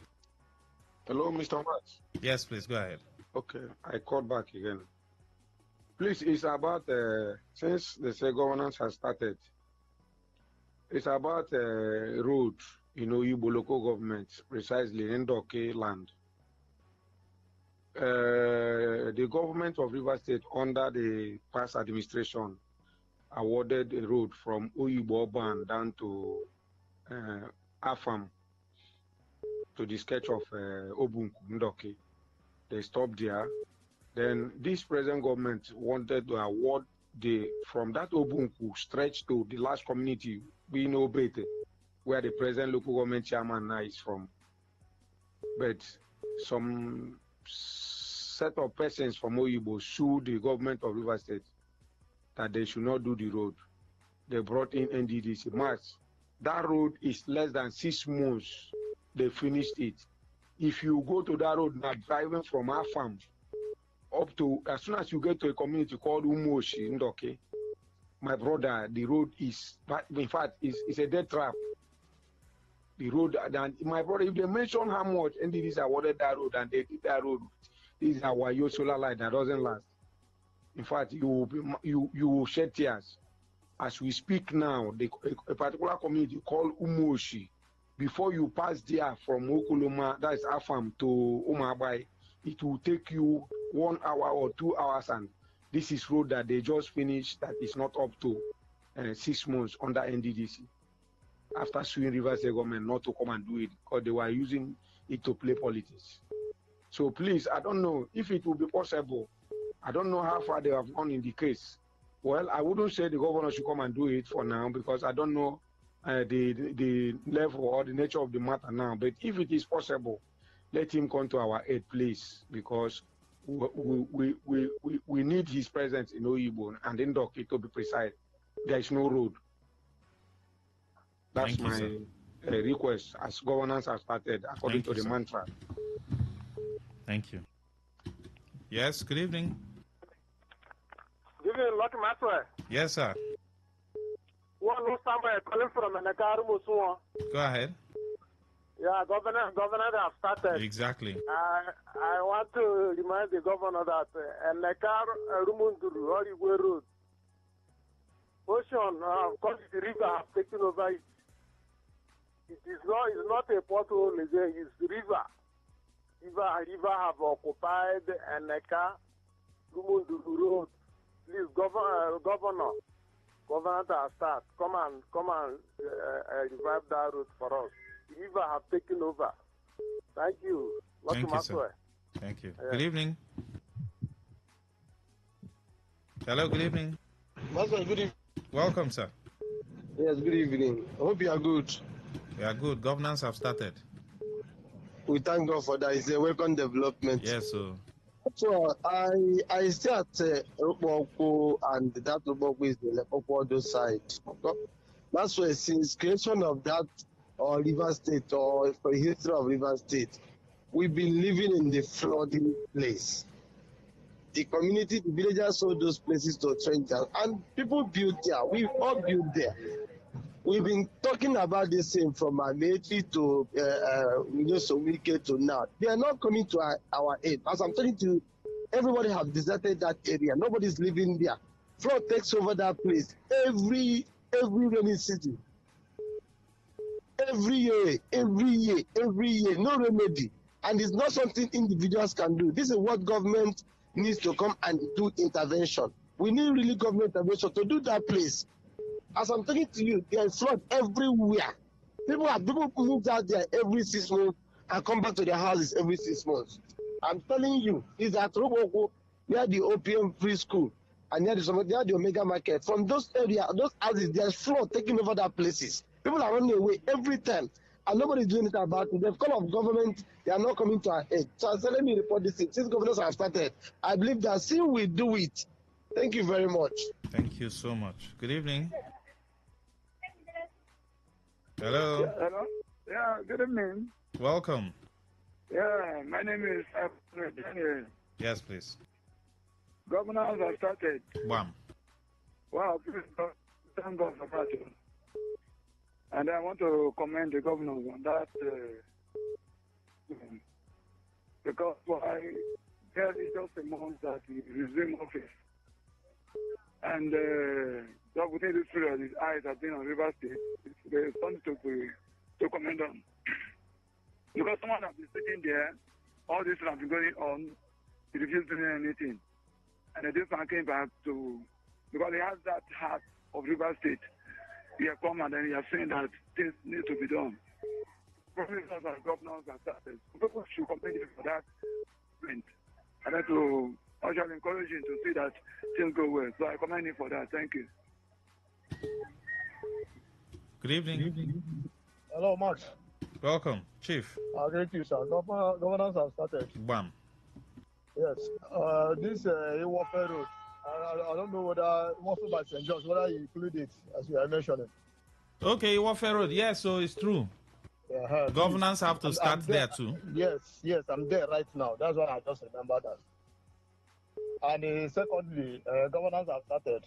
I don't know if the governor will do a different thing from the past governors to find a better job for the youth instead of this task force that people are using to cost them.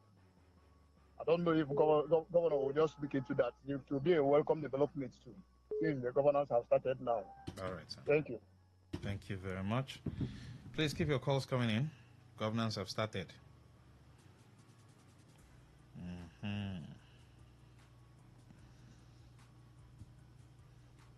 Wow.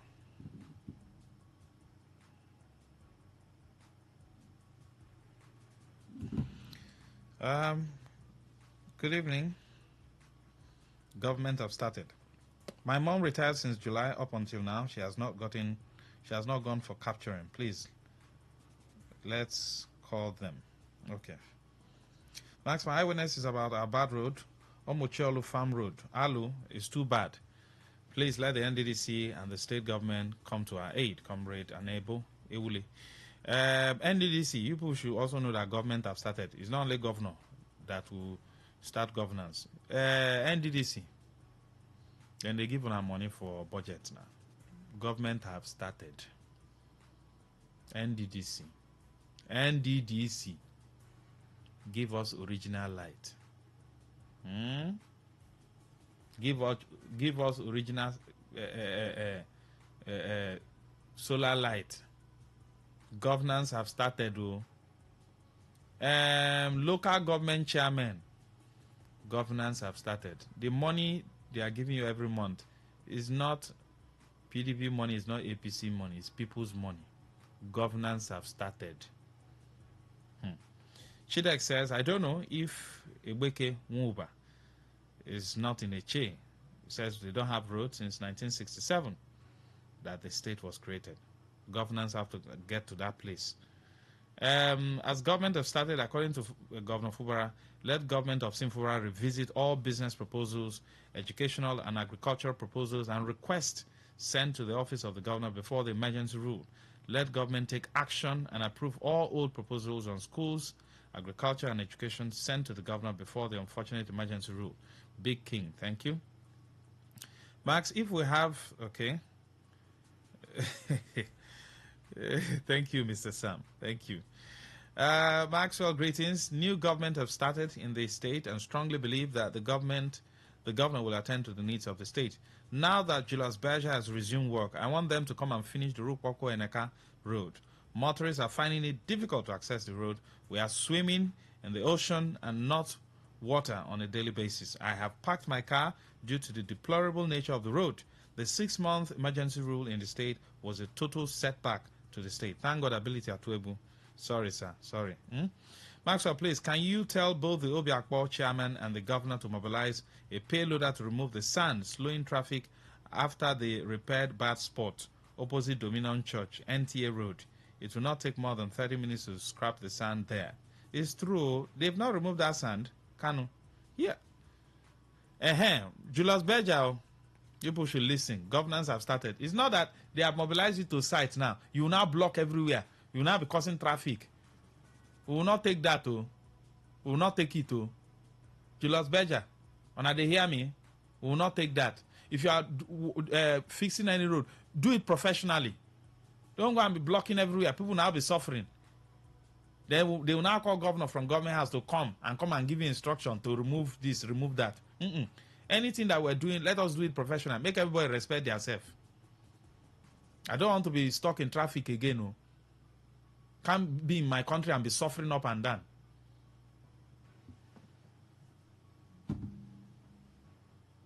I've said my own. Good evening, Maxwell. The reason for eyewitness is to give concrete information for the populace. Are you aware that China is the best leading economy in the world, and this Chinese is in Abia State after Imo River, making a huge production in recycling of waste bin, and River State said they are not aware. Every day, Wike Fubra Amehule, my cry for help. Promise Walker. Thank you. From Ilele Alimini. Good evening. Hello? Go ahead, sir. Good evening. Government has started. Yes. Yes, please. I'm talking on behalf of the people of Woodwell Kingdom. The only road which was flagged up 2 years ago by the then governor was abandoned. Now the government has started, I wish the government will visit that road. That road is linking about 12 villages, and for about 12 villages comprising 4 clans. 4 clans of Aronia, Azibog, Nagokubo, and the Bantu, 12 villages of Beru, Abelikboko, Anyo, Ugoloma, Agada, Abelago, Ekuruga, Akani, Aboroto, and Emago. In fact, this would we are under local government. We have to spend a little over 10,000 to go to our local government headquarters. There is no way we can go to Abua. We are support through Bayelsa. So imagine when you are going to Abua, which is our local government headquarters, we have to access through Bayelsa, which is the Tombia, Ugutini, then Ahoda, before we reach our local government area. So that's, all right. Thank you, sir. It's a lot of concern to us. People are good. Right now, I'm a professor, that's why I'm phoning. Before you are receiving no service, you don't have where to phone. If you want to get a phone call to anywhere, you have to climb a tree. All right, sir. Thank you so much. Thank you. So, since government has started, we need the governor to assist us. Thank you, sir. Thank you very much. Thank you. Thank you, sir. All right, this one says, governance have started. Maxwell, have you noticed heavy traffic at UD filling station Bolu recently? There's a pothole on the other side that is causing heavy traffic on that road for more than 1 week now. Please help us tell Daddy Sim that since government have started, you should help us to patch that pothole so that we'll be getting home early. Maxwell, you need to see the length of the traffic. The traffic reached Rumokuru. Daddy Sim, I come in peace and came. Thank you very much. Eyewitness report, the chairman of our Amden local government area should not concentrate development to only his community. As the former chairman, let development spread to all communities in the LGA. Amante, thank you very much. Let's take this one. All right. Good evening. Welcome. Good evening, Mr. Ma. Yes, sir. Go ahead. From if indeed governors have started, they should come and do something in Cornerstone Road. That road is very bad. That is my own. Thank you. Thank you very much. Well, I'm calling from Chokocho. Mr. Maxwell, flood has taken over my roads. I'm talking about the Chokocho Umechem pipeline roads. Mr. Maxwell, we are suffering over that road. And we come from Niger Delta. My community and Umechem happen to be a Niger Delta community. Are we supposed to suffer what we are suffering from this road? I'm calling on the River State government, the NDDC, and the Che local government authority. They should come and help us in respect of that road.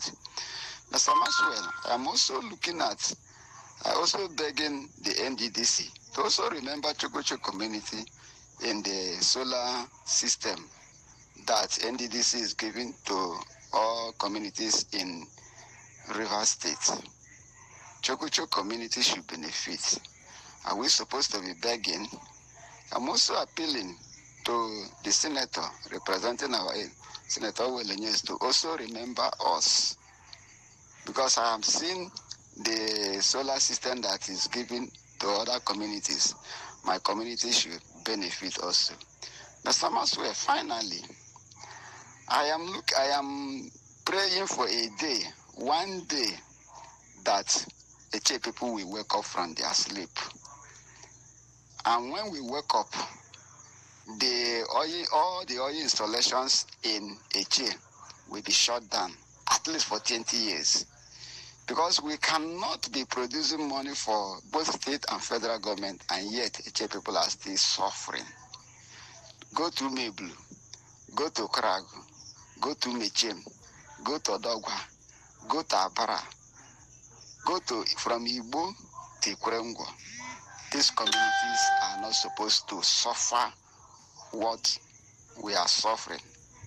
All the infrastructures have been collapsed. Everything called infrastructure collapsed. Mr. Maswell, one day Eche people will wake up. Yes, good evening. Yes, Max.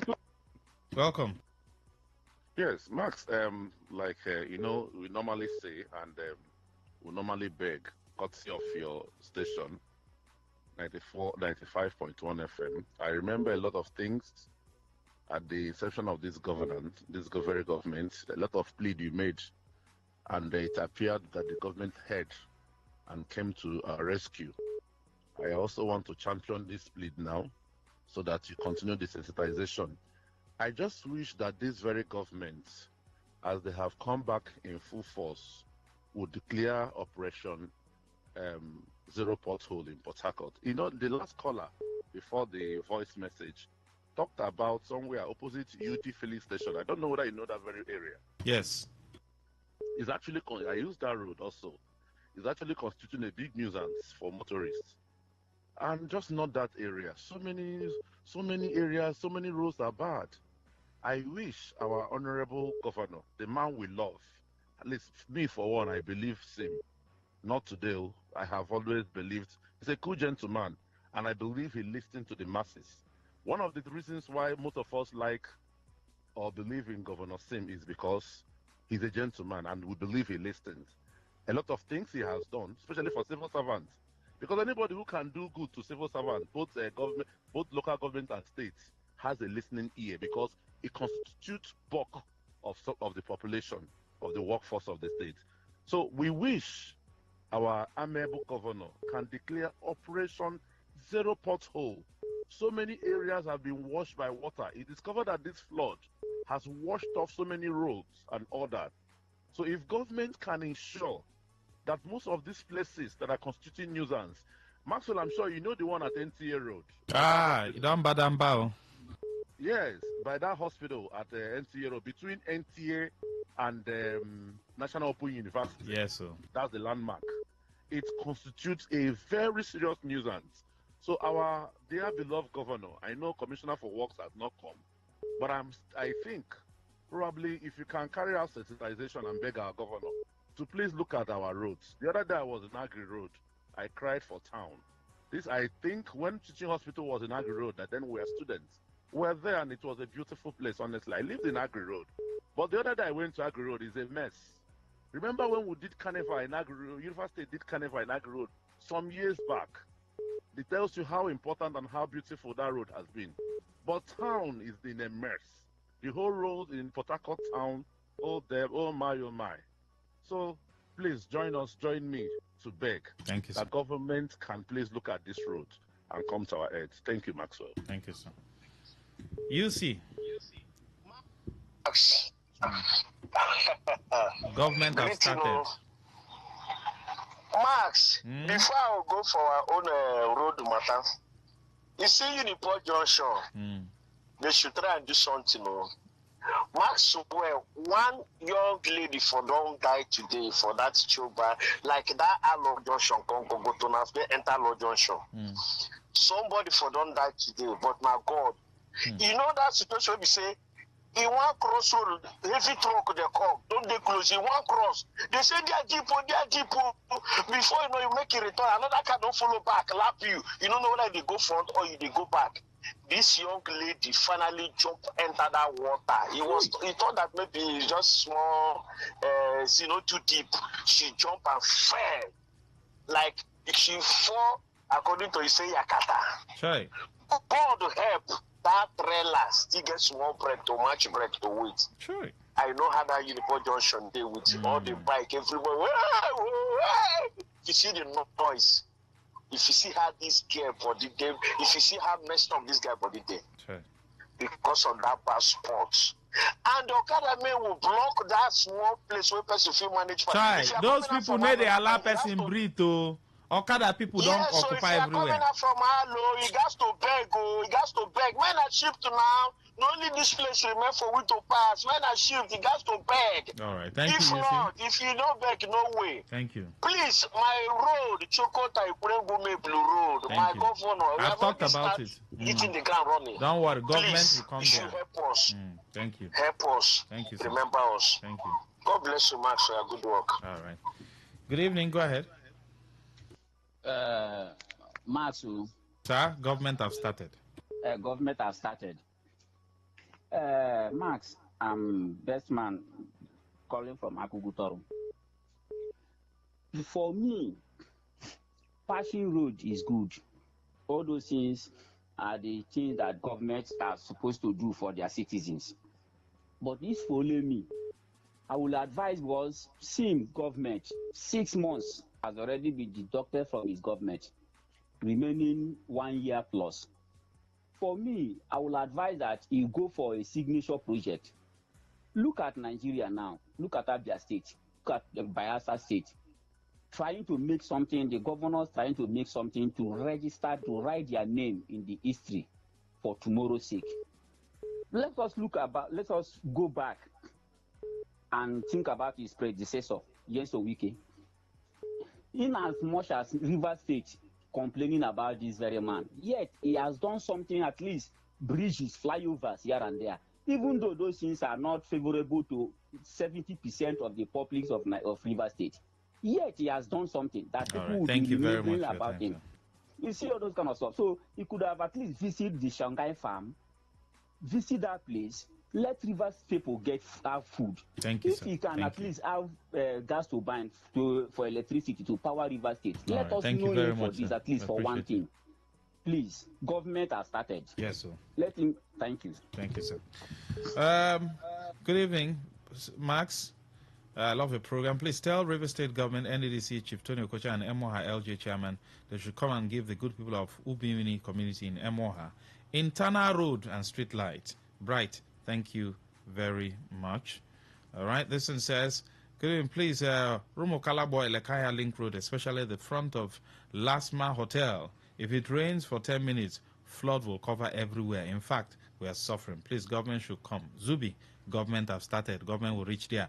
Maxwell, it can only be well between me and the governor of River State, Asim Fura. If only he can lift up embargo on employment from now till November. Anything short than this, I cease to be his supporter. All right, Mr. Promise. That is him. You don't hear him. This brother, the vessel, lift embargo. Good evening, Max. Trust you're doing good. Governance have started. Please tell Governor Fura to come to our aid at Igruta, precisely Jesus Avenue Street, Umweke, by Trinidad International School. The residents are really suffering. Chief Dr. Greg. Chief, government have started. You will soon see government. Kuru kuru. No be cho cho cho. You will see government. Good evening. Good evening, ma'am. Yes, government have started. Quickly. Government have started. Yes, so. I want to join my voice to the well-meaning Rivers people to tell Governor Fubra that now that the government has started, he should review the employment of the UBE teachers and also lift embargo for Rivers youth. His first year and second year in office was a road construction. Now we need the human development. Those money that they used to empower judges running court for who will be the leader of the state. Now that the government has started fully, he should look down and take into think about the welfare of the youth of the River State. Thank you very much. Governor has started. Thank you. Government have started. That's what you can take, but just have it in mind. Go and write it on your wall. Government have started. Governance have started. Anyone you want to write. You understand? Once you greet somebody, tell the person, governance have started. Is that correct? We'll go for a short break and come back for security, and you will continue from last week. Yes, we had a wonderful session last week. So write down your questions, or whatever you feel. We're looking at forensic investigation. So Ukechi Smith-Dibia will take us from where he stopped last week, and then we'll continue. Stay with us and don't go anywhere.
Of the conversation. Thank you for joining us. Welcome to Security and You. Africa Calypso, have you danced a little bit? Thank you. All right. Now, last week we did something. We talked about forensic investigation, but I'm going to throw something to Mr. Smith today for him to, before I will introduce him, let him just answer this question. Something happened that was a few days ago in Alakaya here. Car was snatched. Yeah. I didn't even know that thing happened 5 minutes before I went past that environment. Okay. Because when I was passing, I saw police. So they were narrating. I said, they won't catch Yahoo boy. So I left. It was later, I now heard it in the news. I saw the CCTV footage. Those guys, they blocked the Avalon, came out, carried, that should be pump action. Told the guy to lie down, enter the vehicle. Now they have catch them. How was it made possible? Anyway, good evening, listeners, once again. Mr. Maswell, you know that technology is one that we have so talked about. I personally has proposed city surveillance. This is just a little of what that particular solution or device or technology will do for Rivers people. Imagine how many days it took the police, less than 24 hours, if I'm not mistaken. They were able to arrest that suspect. What made it easier? It is the footage. As much as that footage is, I will call it domestic footage, because it's for a private sector. Probably they didn't consider much of the features. But as little as it is, we were able to use it to analyze it, and the culprit is brought to book. What are we saying? The technology is one thing that we should be thinking about. Just like as I was coming, when you were saying government have started, people were calling too many things. I mean, too many persons were saying something, and I was just like listening to all of them, and I was saying, what is the new thing that the government has introduced from up down? What is the new thing? When I mean new thing, I'm not talking about coastal road, I'm not talking about coastal electricity, I'm not talking about anything like that. I'm talking about in terms of crime management. What is that thing that they are introducing that even you will begin to think that if this is possible, if we can do this, then it means that we can reduce crime. Okay, like this morning, I think, is it in Benue? I think 13 persons were also killed. Yeah, I think they say it's a reprisal attack. So exactly while I was driving, that's what I was thinking, because I've had too much of roads, I've had too much of, this kind of thing. But what are the new things that these guys are introducing? Do you know that in Rwanda here, I'm talking of waste management, no matter who you are, once you land at that airport, you can't go in with any plastic bottle of any kind. Even if you're the president, even if you still have water or whatever inside, they'll collect it from you. And if you go to their waste management, Nigeria will call it waste to wet. Yes, I've not seen that word. But then, if you go to waste management, you see how they segregate this waste. Okay. You see how they select these things. In fact, you will even want to work there. What are those new things? And who are those people that does much of those work? They are the people in the correctional centers. Yes, they bring them, and because the government feeds them, as such, most of these things that were being packaged, most of these shoes we buy, most of these clothes we are wearing, they are being done packaged by these guys. So they bring them, they use them for this work. As such, educating them. As such, rehabilitating them. So that if they stay in prison for 3 years, they come out being a better person, a better version of themselves. So the CCTV played a vital role. Yeah, exactly. The VCTV played a vital role, and exactly what we're saying. Imagine that we have, because we recommended or we proposed about 600 and something pieces for the first phase. Imagine that we have 600 and something. Yes, within Port Harcourt and Obiak. But imagine that we have 600 and something surveillance systems across Port Harcourt and Obiak. But you cannot see the level of crime that will be reduced. Just that individual CCTV, you can see the effect it's making. The vehicle can it be? Can they? They've recovered the vehicle from the information. Yeah, I think from the information. I think the police said they will recover it. Oh, information they've gotten. Yeah, from information they've gotten, the vehicle is almost recovered because when the suspect is there, where did they take the vehicle? He has to confess. He has to do all of that. Police is professional in their work, so they will do that. So what we're trying to say is that what are those new things that these guys are actually proposing? That particular proposal is still in the table. I know government have started. Let me do the proper introduction. Ukechi Smith-Dibia is a fellow of the Nigerian Institute for Industrial Security, a crime analyst, security consultant. He's also a criminologist. He's an expert in artificial intelligence and security management, and the MD CEO of Snow.net Security Limited. You can follow him on Facebook, USD, Ukechi, UKE. CHI SMITH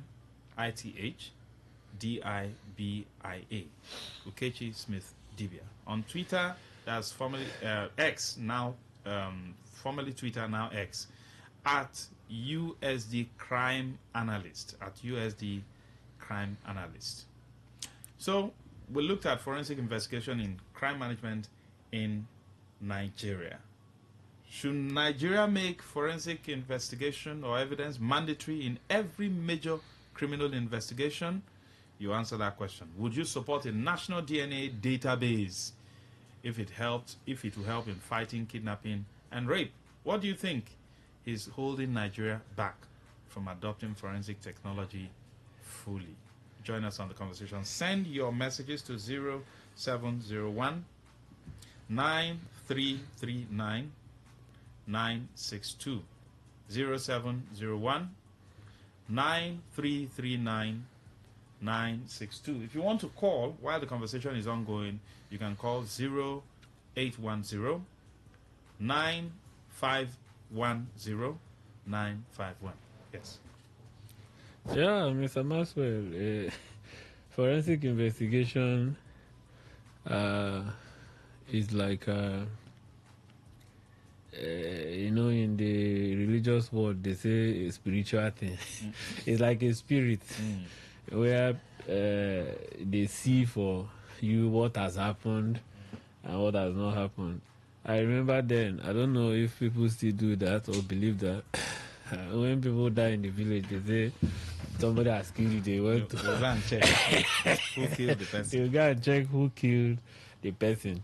And they will also go and come back and fortunately or unfortunately, they suspect one uncle. And in that case, at the end of the day, they also know what happened. But then, forensic investigation is the scientific examination and analyzing of evidence gathered from crime scene to establish facts that can be presented in court. It's a scientific examination. Now, I have seen forensic investigation work.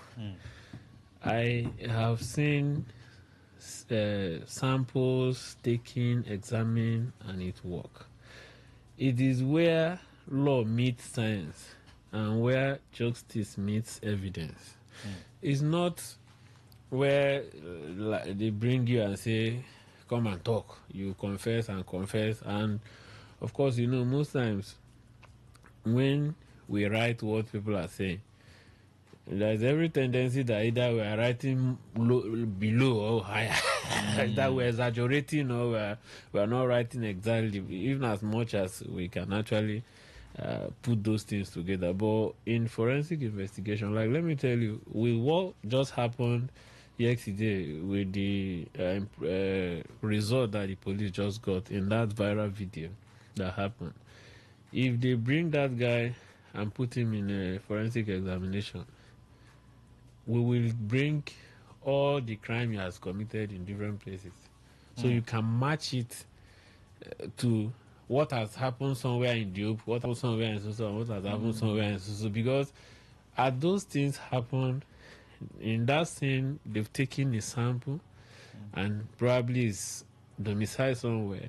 And as you bring these people, as you arrest them, you go and you go and examine them in those samples. So by the time you put them there, it begins to match crime A. This has matched crime A. Crime B, this has matched crime B. And this keep working. So sometimes we don't even need to do much. In as much as you bring one person just to take him to that particular system and it runs. So in forensic investigation, it answers four questions, and one of them is who committed the crime. You know, at every point there is crime. We talk about who committed that particular crime. And that's the number one thing that forensic investigation answers. Now, how did it happen? It's just like you say you passed minutes after that. Now, if you are opportune to be there to ask questions, I know you probably will ask who committed it. You say, we don't know. We don't know. We don't know them. No problem. How did it happen? And somebody will tell you, they just park here like what we saw in the video. Thank God they didn't even kill anybody. Yeah, in the Everybody video. ran. Everybody ran. And while I was looking at it, as very low mentality in terms of, but all the same, thank God for the success. Now, you will also ask, where and when did it occur? You see, even if you know where it happened, you will also want to know the time. And can it be scientifically proven? These are four key questions that forensic investigations gives. That is why most times I just think that we're supposed to be doing more.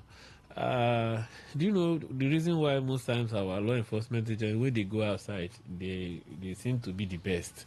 It's because with the hard work they are doing here, if they go outside where those facilities are there, the equipments are there. The equipment are there. They just do like 10% of what they are doing here. They're already the best.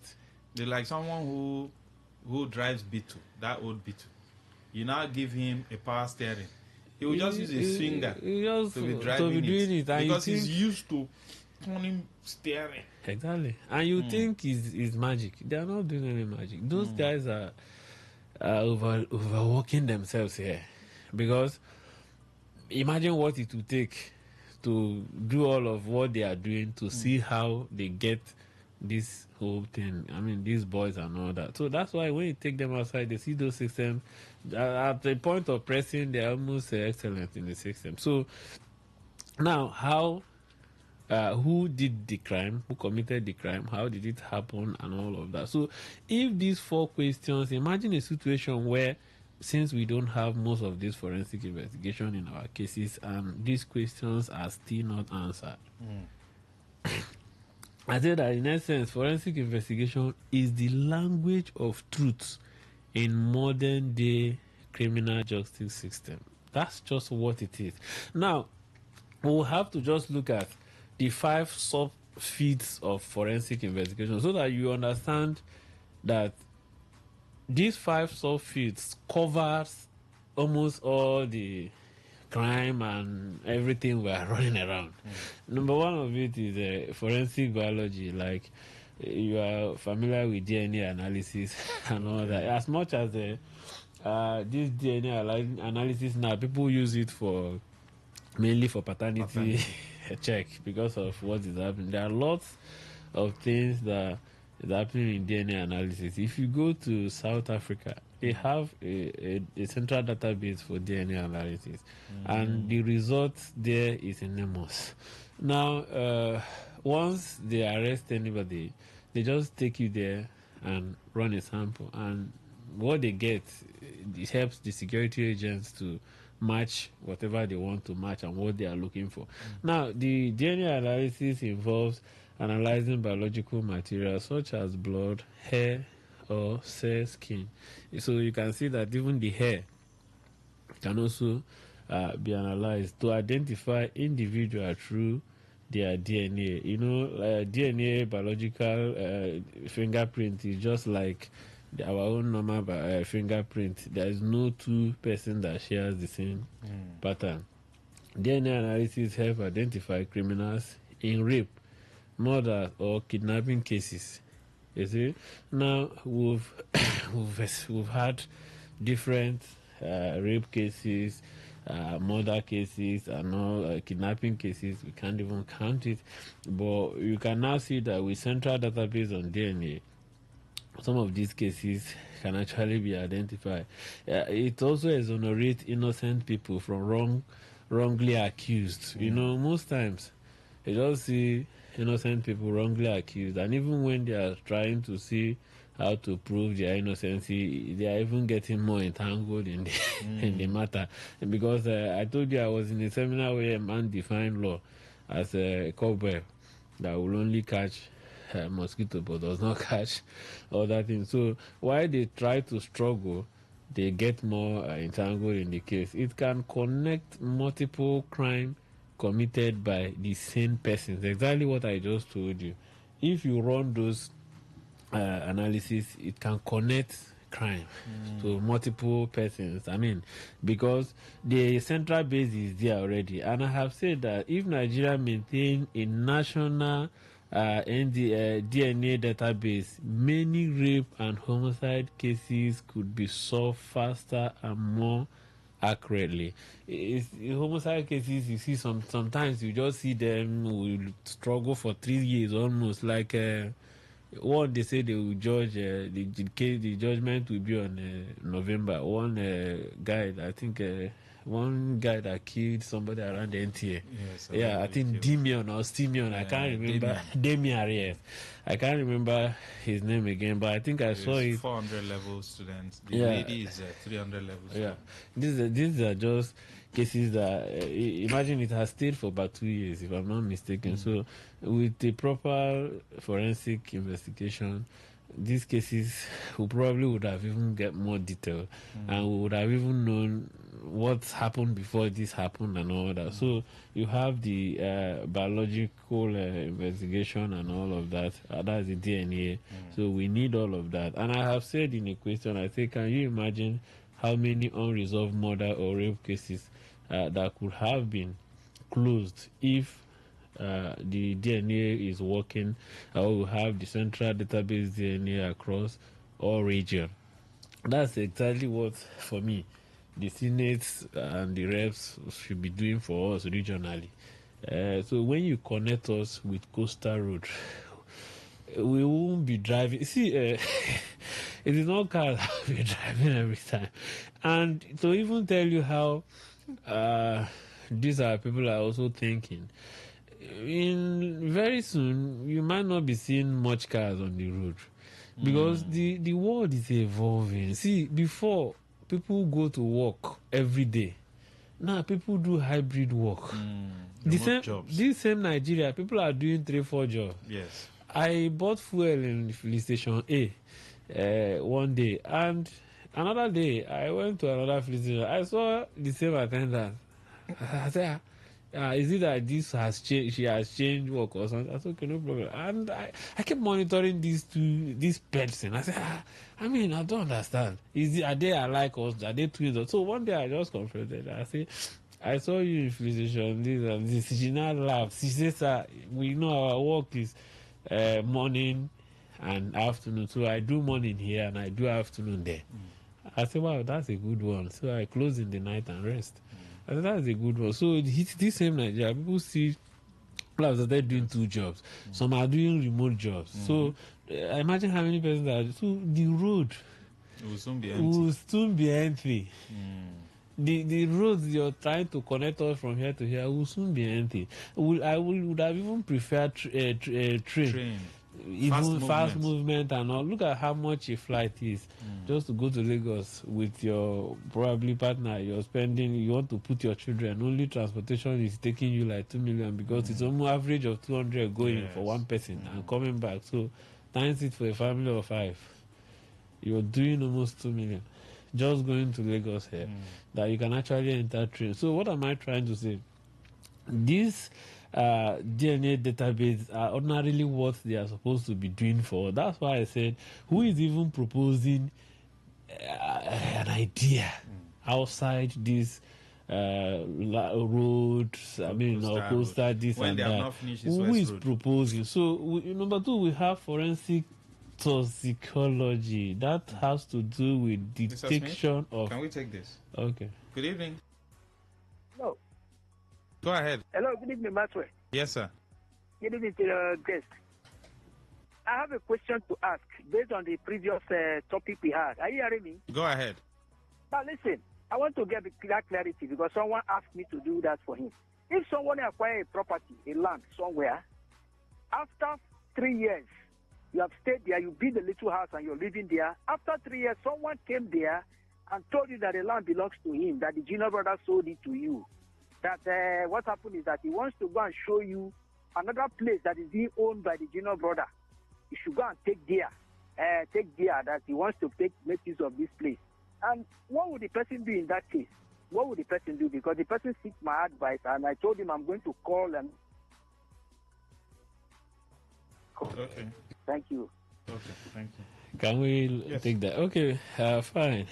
You see, when we're talking about that security in real estate, we talked about due diligence. We are always in a hurry. We don't do much of due diligence. Now, you're buying a property for a person. Outside negotiating, inspecting, all of that. When the person leaves, did you go back to the community to really go down to the community to make your due diligence, to ask? Because, of course, you know the family of the person. Have you gone to the family without that person, without his knowledge? Maybe on just a normal day. Pretend to be looking for something. Ask. Because when you do this, they will tell you, Maxwell have 3 brothers, so I hope the land he's selling to you is his own. Even if it's community that shared that land, have you actually gone to the chief of that community, family, I'm talking about, to make the proper due diligence? Because these are things you have to do. Even if it's community, if you go to chief, they will tell you, oh, we shared one of our property in, let's say, Rumekini area. And actually, I don't know if the one he's selling to you is his own, but Mr. Maxwell is the committee chairman. So go and meet him. And you go, they will bring the spreadsheet. And they will get it. It's not like your name is not in the spreadsheet. They will get it. So what I'm trying to say, sir, if this happened, first, you didn't do due diligence. So that's exactly what the person is facing as such. And also, secondly, you didn't also check the survey like we did the other time. But as it has happened like this, they cannot relocate you, because in the deed you sign, if you sign deed, go back to read the deed of that property. They say, if the vendor, I think there's a clause that I used to say, if the purchaser have any form of difficulty in assessing this particular property, the vendor shall in turn repay. Lawyers use their terms, but what they are trying to say in essence is that the vendor will pay the purchaser anything that the purchaser has spent in that property with the current central bank interest rate. So somebody cannot just come and tell you, come here, let's go and relocate you. Relocate you to where? When you have graded, some persons are fenced, even if you have not even fenced, you've even surveyed. That alone is money. So at every point in time, that's why I say we're always in a hurry. I consult for real estate, and sometimes I send people come to sign deed, and once they come, they just say open, make us say listen. Don't need to sign. Calm down and read what is here. Okay, calm down and read. And let me also give you one security information in deed. Please, if you're signing a deed, make sure that the deed is numbered, in as much as this is diverting our program. Okay. Make sure, but this is also security. Yeah. Make sure that your deed is numbered. Okay. Number 1, number 2, number 3, number 4, number 5, and number 6, or thereabouts. Also, while signing, try to make a little pen mark on those pages. Let me tell you, you can actually sign a deed and they will go to page 4, remove the page 4, reprint and rewrite and change the terms and seal back together. You won't even know. No, but at least I think the lawyer said you should even have your own. No, even when you have, they can do that before you even have your own. Okay. Because you see, just be careful. That's exactly where it is, because we are in the system. We've noticed this happen. So you could actually read. Sometimes they give you to go and read. You read and read finish. By the time you want to sign and all of that, before you know, this could just happen. So you can make some pen notations. Yeah, you can make some notations. If they want to change anything, you can say if this. They change this, you say, this one, there was a dot here. Dot, yeah. Now, why is it that the new one you're giving, there's no dot here? So, sir, what you do, nobody should relocate you. And even if you want to accept the relocation, please, they should pay you every compensation. It is in the deed that both of you signed. I don't know any lawyer that will do deed that will not have that particular clause added to that deed. So I think that's what you should do. So going back to what we're talking of, the toxicology, we're talking about detection of substance. This branch analyzes body fluid, tissues to detect poison, drugs, or alcohol. It helps determine if a death was caused by poisoning, overdose, or deliberate chemical attack. This is the aspect that I had. It is here today that a senator or today I was saying pilots and being drugged. Mr. Maxwell, most times when we hear these things from our leaders, I just ask, is it what we're supposed to be doing? Because if you actually have exposure outside this country, you see that Nigerians are struggling with our image. Yes, our passport is just like, in fact, when you show, if you land in any place, any of these airports, and in the arrival and dispatcher side, you're showing your passport. Once they see Nigeria, green, white, they are green, they say stay here first, then red, but this go, they stay here first, red, because they need to check you twice before you pass. So for somebody to come up, I don't know, but this is actually where the aspect that can detect this. In a high profile cases, you see people go for this chemical detection and to know exactly what has happened. Now, number 3, we have the ballistic forensic. That's where I want to actually say something. The ballistic forensic. I told you that I was in a particular place one certain time, and when we resumed in the morning, we saw a bullet on the ground. That bullet, we didn't know when it was fired and all that, but it wasn't actually here. We saw it, and the cleaner that saw it ran to the security and all of that. They came and took the sample. He didn't hit anybody. Not, she was just sweeping and saw a bullet, and it became an issue. And that is how a country is supposed to work. It became an issue. They picked it, not just picking it and say check and which type of. No. They brought professionals. They wore hand gloves, and they just picked it with the tools and put it where they put, and they went for ballistic analysis. What did they go to do? Because every bullet there are marked. They are marked. When you those places, arms are actually licensed to people. So if you're buying, they mark it to you. The security agencies have their own. Each department of those security agencies have their own. So even you will not know. So when there is any time there is bullet discharge or something, not much, it's just to pick anyone you see, go to ballistic lab, analyze it, and it will just say this bullet was shot by agency A. And in agency A, this bullet is in Department 1. And they go to Department 1. In Department 1, this bullet was assigned to Department 2. In Department 2, it is Mr. A that was with this particular weapon as at the time of this incident. This is exactly what ballistic investigations and examinations do. And I just keep imagining. You go to some places, they say they've killed 50 persons, 20 persons, 10 persons, but you could also see bullets.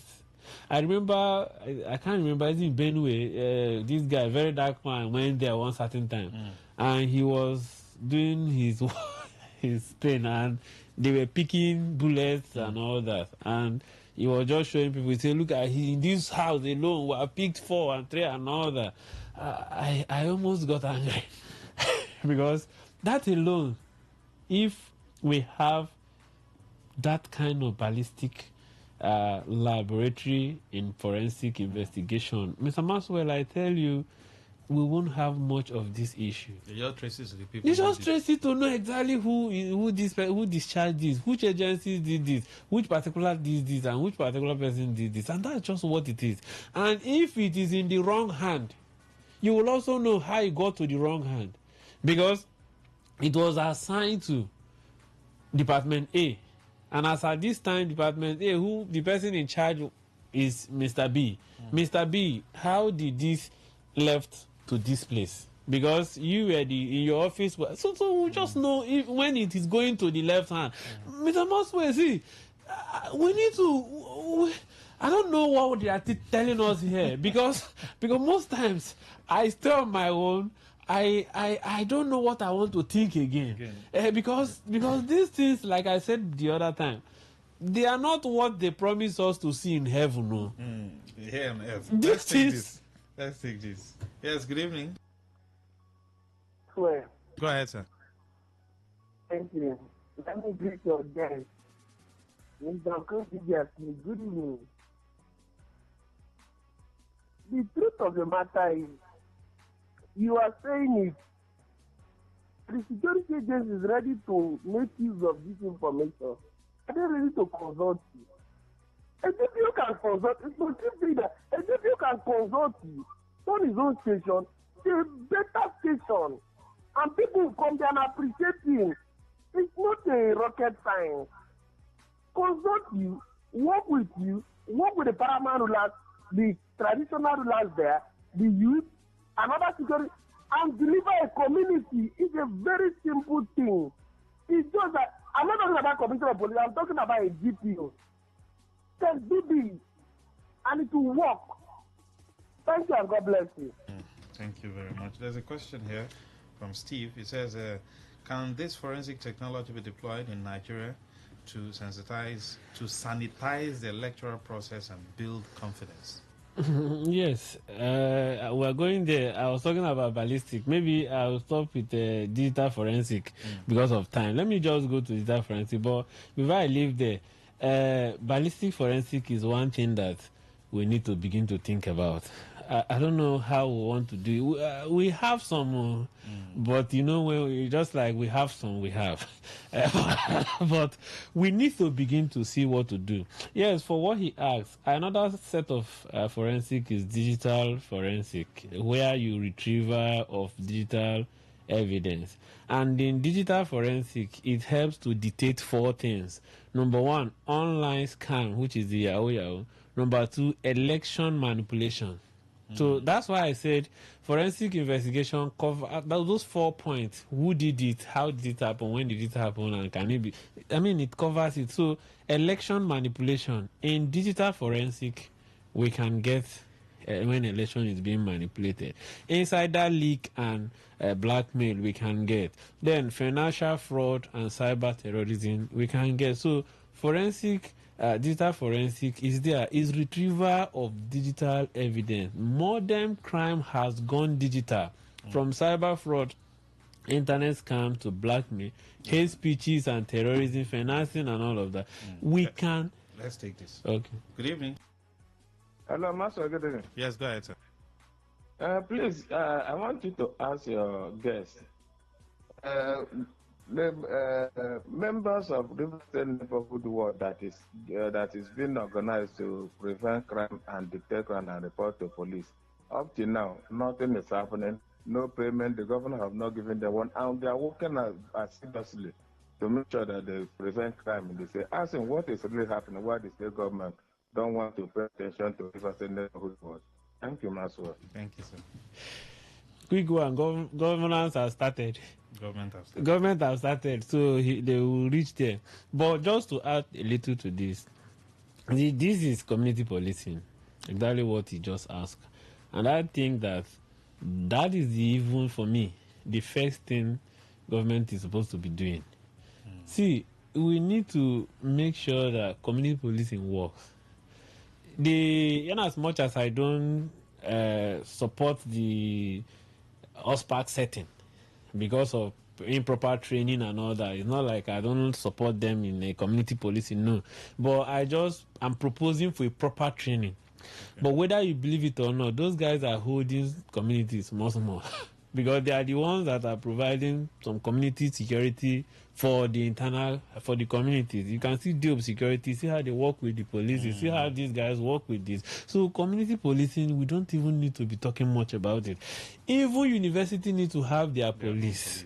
Like I just listened to one CSO of a university, just last week driving, he said they used to rob that particular university, the guest who said earlier, and he was talking, he said they are trying to buy whistle to give to all the students so that when one happens, they can blow the whistle. They can blow the whistle. Mr. Maswell, I almost missed my way where I was laughing. So please, for community policing, I think that the government is listening. They should really need to do something. It is what we need. Yes, that's what we need. So we're talking of forensic. Digital forensic. You see them now. We can use this to detect online scam. It's just what it is. I told you that I've been in a place, it's a 16-story building. Now, we don't know, it was known as student lodge.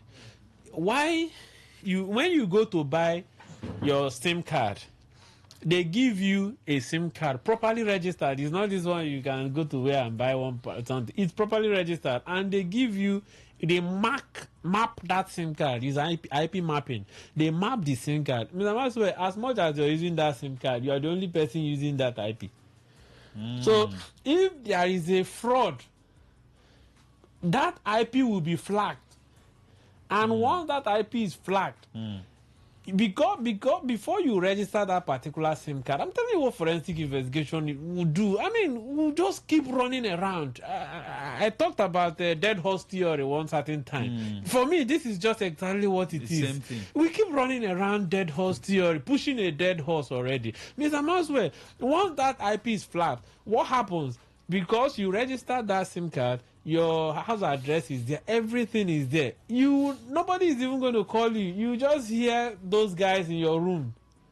Even if you people are 100 in the room, they are not arresting 100 persons. It's not like a mass arrest. They are not doing all of that. They will just ask, who is Mr. This? He say, yes, okay, please come. And you're the one. So this is digital forensic. That's what it is. So I don't know why, even when we come to a place where we suspect, I was almost arrested one of those mornings when I was doing my morning routine, when they came, some combined team came for Yahoo Boys, if not for God helping my person. So even when I was doing exercise, they wanted to arrest me until I introduced myself. Okay, no problem. You can just go and stay. Maybe after 2 hours. Why were they the Yahoo Boy when they do workout for they money? were doing that in early morning. So what I'm trying to say is this is not. Yes, this is the jump we're not supposed to be doing much of this. You just to come to this place. Who is Mr. This come? Who is Mr. This come? With Mr. D, because your IPs have already been flagged. So exactly what digital forensic is, answering your question, yes, we can use digital forensic to know election manipulation. It is Beaver that we used last time. Beaver is an electronic machine. Okay, Collins talked about how they can also investigate foreign smuggled in weapons.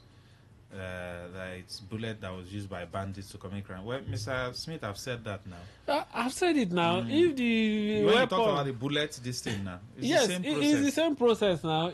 How can you even smuggle in a normal way? How many percentage of smuggling of this illegal weapon from outside the country? We're out of So time. it's Thank what you, it is. Mr. Smith. Thank you very much for your time. Follow him on Facebook, Ukechi Smith Dibia. Mr. Smith is a fellow of the Nigerian Institute for Industrial Security, a crime analyst, security consultant. He's a criminologist, expert in artificial intelligence and security management, and MD CEO of Snow.net Security Limited. Thank you, sir. You're welcome, Mr. Maxwell. I appreciate you. Thank you. We'll see you next week, Thursday again. 8 p.m. is the time. Join us then.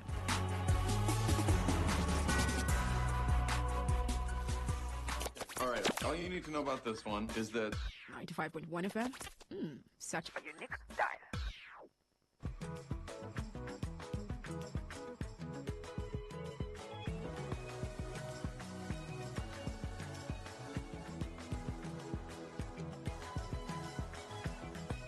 The God of second chance, the God of football, showed up for Nigeria on Tuesday in Uyo, the Akwa Ibom State capital. Remember, it was a place for the playoffs. We knew that the automatic ticket, South Africa will take it. We have Gabon to face on the 13th of November for a playoff space.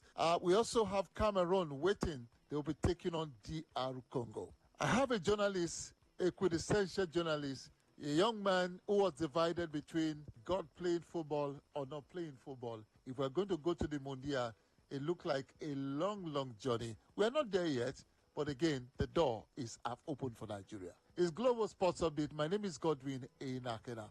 I've got Toyin Bitoye waiting to talk to us.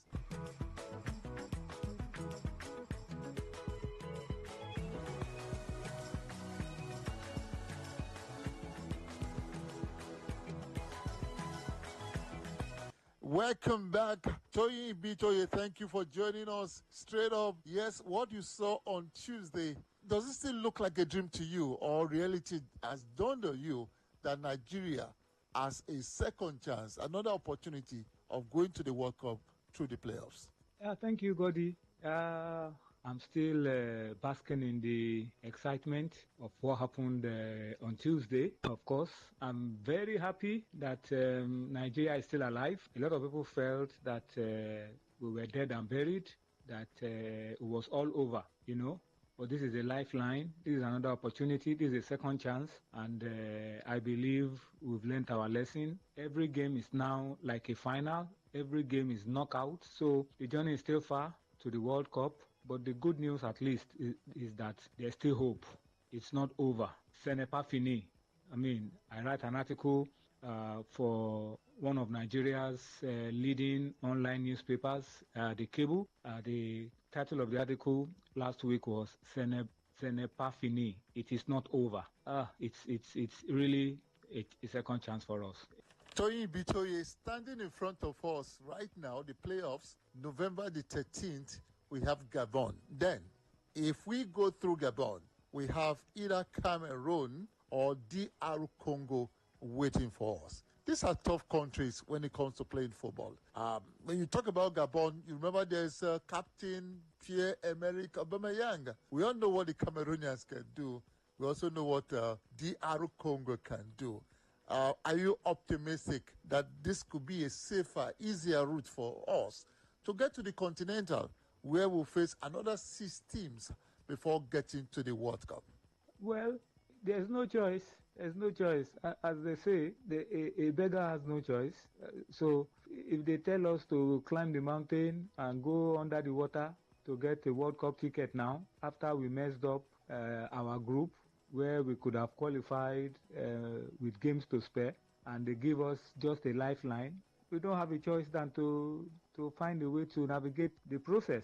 Yeah, you know, at some point, almost everybody felt it was over, you know. Almost everybody felt there was no way back, that the World Cup ticket was gone. So this is a lifeline. We have to prepare ourselves. It's not going to be easy. Every game is a knockout game. You lose, you go home. Every game. And we are going to be playing 2 in Africa and then maybe another 2 or 3 at the intercontinental competition. So, and all of them are knockout games. It's not a matter of group, I will bounce back, I will win my remaining games. Every game is knockout. So we have to prepare for war. Tony, you said you wrote an article where you said it was not over. We all know that in football, it is never over until it is completely over. Now, how much of your smart money were you ready to put on the Super Eagles of Nigeria still be alive after Tuesday's game? And I'm saying that while writing that article, you were asked to put your money, your smart money. How much of it would you have put on the Eagles getting out of the game against Benin Republic on Tuesday? I don't know, maybe you saw some of the things I wrote. People asked if I was confident that the Eagles will qualify, and my reply was that my faith is shaky and that my faith had been reduced to the size of a mustard seed. And a few people laughed, but that was the reality. It was very complex. We were no longer in control whether we will qualify or not. We may have won that game by 1-0 and qualified for the World Cup, and we may have won 3-0 and missed out of even the playoffs. So it was very tricky. But I maintained contact with the team because I'm still a member of the team. I served as media officer of the team for close to 6 years, so I still know a lot of the officials. So I passed on what I knew to the team, that, look, let's just try to win by as many goals as possible, as convincing as possible, and then leave the rest in the hands of God, that the results elsewhere will favor us. And that's how it happened. So that's how it happened. It was completely out of our hands, but here we are with a lifeline. And every game that Victor Osimhen plays, he gives 120 or even more, a fighter every time. Even though some of us will say that he overdoes these things, sometimes, fighting, shoving, pushing, and what have you. I remember an interview I had with Emmanuel Amunike, who coached him at the under-17 level. He said, even in training, if Osimhen doesn't score, he will not be a happy person. He gets very angry. The same attitude in training, he takes that to competitions. Now, Tony, the question is, what can we do without Victor Osimhen? Honestly speaking, Godwin, we have to be thankful to God that Osimhen is a Nigerian. We really have to be thankful to God that he's a Nigerian. His passion, his hunger, his drive on the pitch, is second to none. And it is not a surprise that he has turned out to be the life wire of our team. You are correct. Apart from the Zimbabwe game in Uyo that ended 1-1, every other game that Osimhen has played, we have won. Rwanda 2-0 in Kigali, the game where he got injured, the 1-0 win in Uyo, and then the game against Lesotho, and today's game. He missed the first 2 games. That's the game against Lesotho and Zimbabwe. He missed the game against South Africa, the first 4 games, and we never won a game. We never won any of them. What can we do without Victor Osimhen? That's the question that the coaches will find difficult to answer. But they have a job to do, which is to make sure that Nigeria is not dependent on only one player. Let them find a way to raise people who can complement what Victor Osimhen is doing, so that on a day that Osimhen is injured or unavailable, we still have people who will come in and deliver the goods. Apart from Victor Osimhen, let's also talk about Samuel Chukwueze. The role he played was completely different from what we've always known him to play. I mean, he played from the right side of the midfield, and for every ball he had, it seemed that he was told, hey, look for Victor Osimhen. And he did that fantastic job. I learned that he got injured. He has to be substituted at the end of the first half. That's why he didn't come out in the second stanza as it were. Hey, this is the Samuel Chukwueze we knew in the under-17. This is the Samuel Chukwueze we've been talking about. Yes, credit to Coach Eric Shell for coming up with the tactics and the strategies that really turned the game in our favor. One of them, of course, was Samuel Chukwueze playing at the sharpest point of his diamond behind the 2 strikers. That's how he deployed Samuel Chukwueze today. And he's been trying to do this on so many occasions. But today, it worked perfectly. This is one of the best games Chukwueze has ever played for Nigeria. Apart from that, we also had Benjamin Frederick playing a great game at right back. We also had Semi Ajayi pairing Calvin Bassey. They were both superb. Zaidu Sanusi, they were both superb. So the coach got his tactics spot on today. Osimhen was red hot.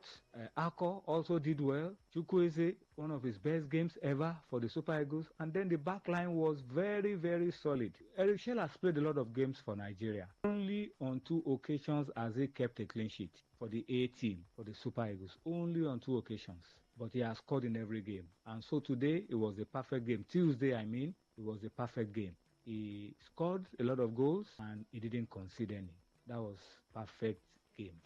And back to Victor Osimhen. Toyin Bitoye, I am still struggling with not telling myself, look, this young man might turn out to be the greatest attacker or a forward or the marksman that Nigeria, Africa has ever seen. He still got age on his side. I mean, he's got a few more goals to score to be ahead of the greatest of them all, Rashidi Yekini, as it were. So I don't want to say right now that he's greater, but something tells me that he'll be the greatest in no time if he continues in this form. Yes, I agree with you, absolutely. That is why we are praying for him to keep his head firmly on his shoulders, stay hungry, stay humble, stay committed. It's a matter of time before he becomes the highest goal scorer ever for the Super Eagles of Nigeria. And when you now look at his goals from under 17 days to under 20 days to under 23, some people do not even remember that Osimhen has a gold medal from the CAF under 23 under Samson Siasia. And then you also look at the Super Eagles. There's no doubt about it that it's just a matter of time before he becomes the highest goal scorer ever. And if his goals continue to lead us to major competitions like the World Cup, the AFCON, or helps us to win the AFCON, or helps us to do well at the World Cup, there's no way he will not be ranked as the greatest striker of all time for Nigeria. We pray for the young man. There's still a lot of future ahead of him that he will be able to live up to that potential. Thank you so much, Toyin Bitoye. We can go on and on and on and on. Congratulations to Nigerians. Congratulations to the Super Eagles of Nigeria. The playoffs, here we come. The God of second chance has given us an opportunity of correcting the wrongs that we made in the qualifiers. Once again, thank you, Toyin Bitoye. Thank you so much, Godwin, for this opportunity. Congratulations to Nigeria. And as you said, this is a second chance. We must put to good use, the lessons we've learned with from how we almost bungled these qualifiers, and make sure that this time we leave no margins for error. Congratulations to Nigeria. Congratulations to the Super Eagles of Nigeria. Congratulations to all of us who are lovers of the team. We pray that this team will continue to reproduce the kind of performance we saw on Tuesday against Benin Republic. If they can reproduce that, we will be unstoppable, not just on the African continent, but globally. So thank you so much for this opportunity to be on your show, Godwin. Toyin Ibitoye, right here, talking with me about the Super Eagles of Nigeria, Victor Osimhen, and so much more. Once again, we say thank you for being part of the show, Global Sports Update. Tomorrow is another day. Let's keep celebrating Nigeria. Keep praying for Nigeria. God bless Nigeria.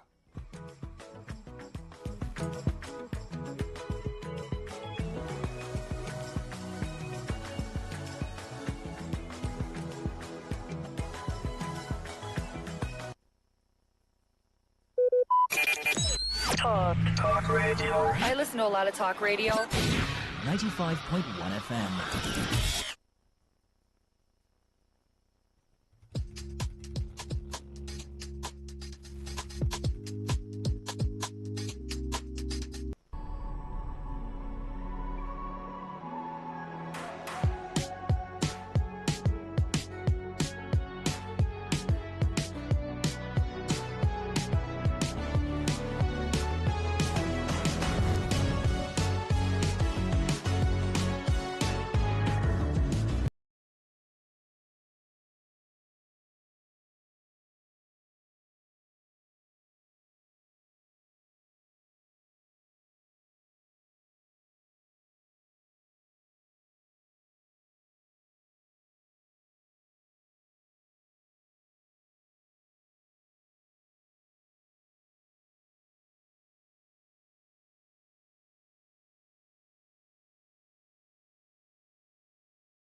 fast at number 24 Ikwere Road, Mile 1 by Education Bus Stop, Port Harcourt. Number 24 Ikwere Road, Mile 1 by Education Bus Stop, Port Harcourt. This promo package will give you the opportunity to enjoy 50% discount on all their products and services. And at the same time, it will give you the privilege of meeting Baba Yoruba himself at the venue. For details and inquiries, the telephone number to call is 080 33 111 946. I repeat, 080 33 111 946. 080 33 111 946. On today's edition of the program, our topic for discussion is staphylococcal infection. And I have with me in the studio Dr. Otumba Abiodun. Sir, you're welcome to the program. Thank you, Mr. Moderator. Staphylococcal infections do occur in the body system when Staphylococcus bacteria enters into the body system and spread within the body system, destroying body cells. Staphylococcus bacteria are majorly of 3 types that can afflict men. But of these 3, the most pathogenic in nature, that is the one that is capable of causing diseases easily in men, is the Staphylococcus aureus, because it is capable of invading body cells, destroying them, causing different pathological changes in the body. When Staphylococcus bacteria spread in the body system, there are a number of changes that one can experience. This can result to burning sensation within the individual, and this can be seen as fever from time to time, or a situation where there is certain hotness coming from within. There can be skin manifestations in staphylococcal infection that can be given one periodic boils or rashes all over the body. In some people, such rashes can come around the pubic region, or even leading to boils that can lead to blisters or even ulcers on the skin. It is possible for one to experience persistent headache in staphylococcal infection because the body fluid is already contaminated. Staphylococcus, as we know, is a form of bacteria. Any bacteria that is capable of spreading in the body system can lead to reactions in the body that can further damage body tissues. And when this occurs, it is possible for one to experience joint pains in form of infective arthritis. Part of this bacteria can spread deep into the tissues of the heart, affecting the valves of the heart. And when this occurs, you discover that there can be palpitation that some will start witnessing as if they have panic attack. When this is allowed to continue in the body system, it is possible for one to start getting tired easily. There are many people, by walking from one pole to another, they get tired, or by doing just something that is not supposed to be that tasking in terms of energy consumption, they discover that it's as if they don't have enough hair where they are located. All this can be as a result of weakness of the heart, resulting from infection or spread of this bacteria we're talking about. When this bacteria is able to pollute the body fluid, it is possible for one to witness mouth odor. Mouth odor is a form of changes that is called halitosis, where people will start coming up with breath coming from within that is already polluted. There is no amount of time such people wash their mouth, you discover that the breath coming out is very offensive. All this can be as a result of pollution of the body system. It is possible, if any bacteria is able to dwell so long in the body system, to contaminate the whole body fluid and even damage nerves. When nerves are damaged, there can be tiredness. Not only this, it is possible for men to suffer a lot because this can degenerate to a situation where a man is unable to stand like a real man. When a man is unable to stand like a real man, it is seen as a serious challenge because the whole family can be affected. Part of the joy of the relationship can be stolen, and this can cause different rancors in the family. A man that is unable to stand as he should can find it difficult to get arousal. The desire for opposite sex can disappear, and once that arousal is not there, that is the ignition point. It means such a man will not be able to stand like a real man. In some people, the arousal can be there, but you discover that because nerves have been damaged, the transmission connection from the upper center down to the power point of man, that is in between his two thighs, can be weakened. When such occurs, you discover that such a man can even get arousal or is able to stand, but the type of standing that he has is not strong enough to help him to even get into the act. In some people, they make efforts to get into the act, but you discover that they are unable to spend more than a minute or more before they are exhausted. Mind you, before a man can be called a real man, such a man must be able to have the arousal as desired and also be able to sustain the energy he has been able to gather for a considerable length of time. That is when such a man can be able to make his partner happy when it comes to man-to-woman interaction. So such men do suffer from this from time to time. It's after knowing the root cause of the challenge that one will be able to know the right step to take for one to be totally free. Whenever you experience anything that we have been able to mention or other things, it's very important for one to visit a competent healthcare giver who will be able to run tests on one and pinpoint where the problem lies and provide solution. For more enlightenment and advice, the number to call is 080-33-111-946. I repeat, 080-33-111-946. Thank you all. All right, you've been listening to the program Roots and Herbs. Roots and Herbs is a program that discusses health-related challenges and suggests possible ways out from the herbal medicine perspective. Roots and Herbs is put together and sponsored by Herbal Heritage International, also known as Baba Yoruba. Baba Yoruba is currently having a special promo package. This promo package will give you the opportunity to enjoy 50% discount on all their products and services. This offer runs while the stock lasts at number 24 Ikwere Road, Mile 1 by Education Bus Stop, Port Harcourt. Number 24 Ikwere Road, Mile 1 by Education Bus Stop, Port Harcourt. This promo package will give you the opportunity to enjoy 50% discount on all their products and services. And at the same time, it will give you the privilege of meeting Baba Yoruba himself at the venue. For details and inquiries, the telephone number to call is 080 33 111 946. I repeat, 080 33 111 946. 080 33 111 946. I repeat, 080 33 111 946. Let's take our sponsor's message. Don't go away. We shall be right back. Herbal Heritage International, the Kokoroko, for herbal medicine, when they produce strong, correct medicine, they take it, they support with country healthcare system. Country man, correct, bakelistic, ogbonge herbal medicine, they know they come out for public anyhow, like a big basket. Full ground, as every Christmas have been boundary, sickness self sabi medicine will pass them. After all, monkey smart now, because tree near tree is a forest. Heritage International go use the technology of computer testing machine to see and know before attacking that your health condition, we don't become umbarumba for your life with the correct treatment. Therefore, whether definition or without definition, make you visit Herbal Heritage International. Offices way near you. Herbal Heritage International. Now You're welcome back to Roots and Herbs. Roots and Herbs is a program that discusses health-related challenges and suggests possible ways out from the herbal medicine perspective. Roots and Herbs is put together and sponsored by Herbal Heritage International, also known as Baba Yoruba. Baba Yoruba is currently having a special promo package. This promo package will give you the opportunity to enjoy 50% discount on all their products and services.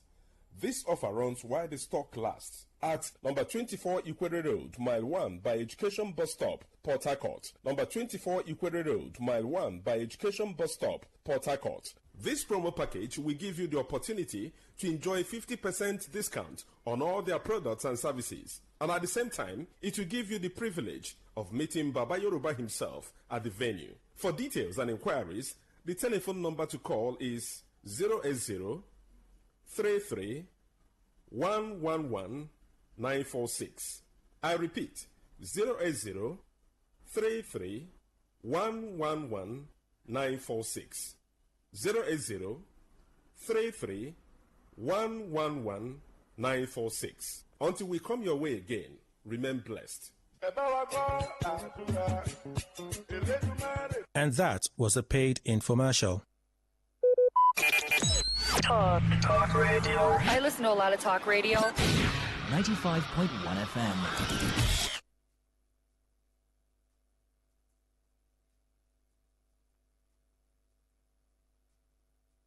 Okay, all right. All you need to know about this one is that 95.1 FM. Such a unique dial. Tune in for a journey beyond the ordinary. fasten your seatbelt. We are not just a station, we are the station. Today, 95.1 FM, the voice of the people.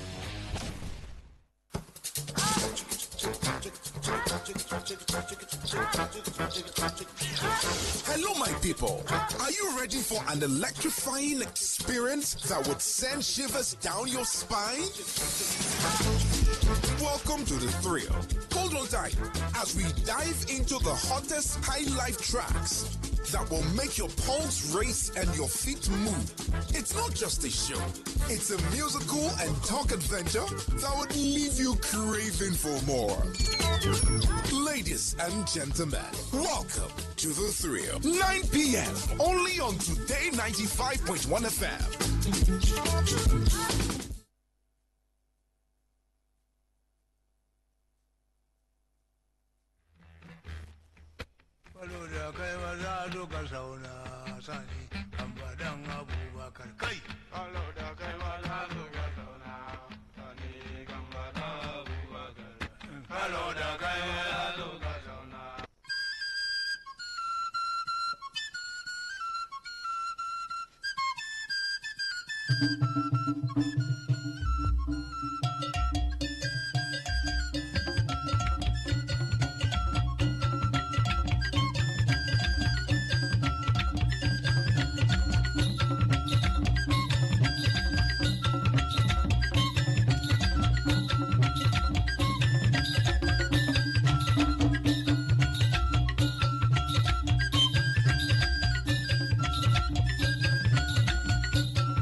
And this good. Today 95.1 FM, Port Harcourt.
Yes, welcome to Today 95.1 FM, Voice of the People. It is the thrill on this dial 95.1.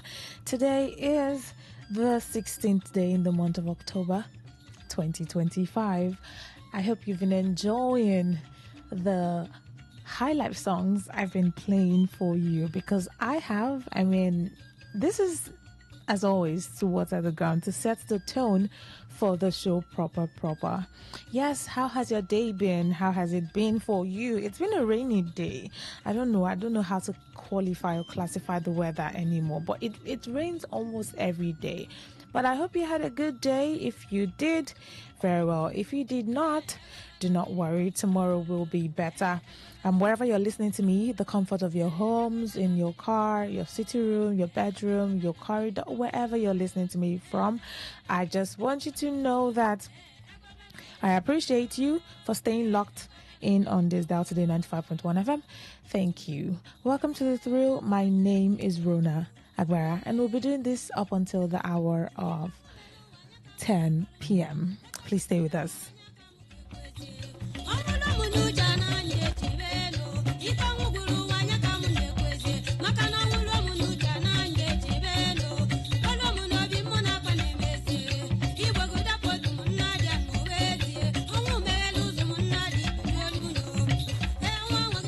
Let me get into the show properly and get into the matter, the matter on the table, the matter of the day. What are we talking about on The Thrill today?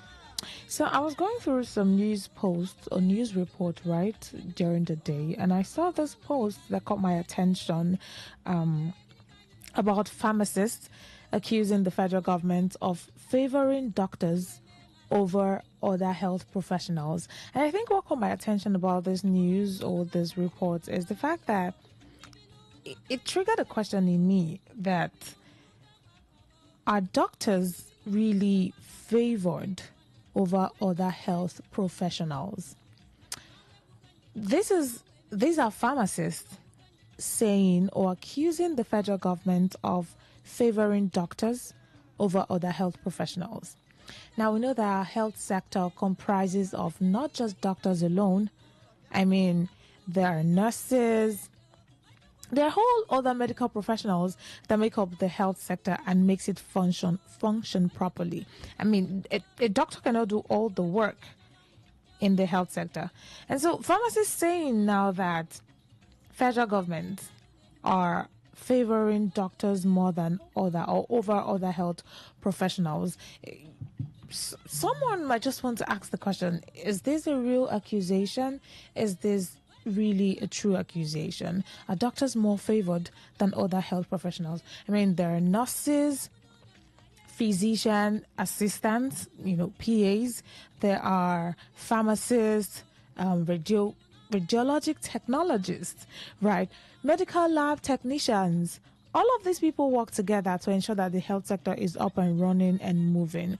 They're psychologists, they're counselors, name it, a long list of other medical professionals that ensure or that keep the health sector or the medical profession up and running. They're dentists, nutritionists, dietitians, chiropractors, and a whole list. I'm not in the medical field, right? But I know that, okay, doctors alone cannot keep it up and running. It's a body that ensures that everything works together. But I'll just read the news report, right? And let's get a background of what the story or what the report is about, so we can know what we're looking at and the areas where and the angle that we're taking it from, right? Pharmacists accuse federal government of favoring doctors over other health professionals. The Pharmaceutical Society of Nigeria, PSN, has advised the federal government to, without wasting more time, stop what is described as favoritism in the health sector administration. PSN, the Pharmaceutical Society of Nigeria, called on federal government under the leadership of President Bola Ahmed Tinubu to stop what it termed as favoring doctors ahead of all other health professionals. The association enjoins the federal government to ensure fairness and a level playing ground for all professionals in the nation's health sector. PSN President Pharmacist Ayuba Tanko Ibrahim made these declarations during the pre-conference press briefing held in Lagos. Ibrahim, in a statement, said that he enjoins the federal government to end all forms of favoritism in the health sector. He advised the federal government to also treat all professional groups within the sector with equal respect and opportunity. Ibrahim warns that one-sided policies and preferential treatment have continued to breed disunity and inefficiency in the delivery of quality health care. He accused the federal government for displaying apathy and favoritism in the administration of the nation's health sector. He added that such discriminatory tendencies could continue to undermine equity, professional harmony, and efficiency within the system. He says, "We call on the federal government to ensure fairness and equity among all health professionals. There has been too much bias in the management of our health system, and it is time to correct this." Pharmacy and other professions within the health sector deserve the same recognition, consideration, and opportunities to serve. The time has come to eliminate favoritism and bias in the sector. We need a health system that rewards competence, not connections. Now, such an accusation, right, is rather a very severe or serious one. The PSN, Pharmaceutical Society of Nigeria, are saying that the federal government favors doctors over or ahead of other health professionals. And you might want to ask the question, or I'm asking the question, is the federal government favoring the medical doctors ahead of other health professionals? Just like I said when I started earlier, that the health sector comprises of not just doctors alone, nurses, pharmacists, dentists, nutritionists, assistants, lab scientists. All these people put together make sure that ensures the health sector is up and running. Now, are there special treatment for medical doctors?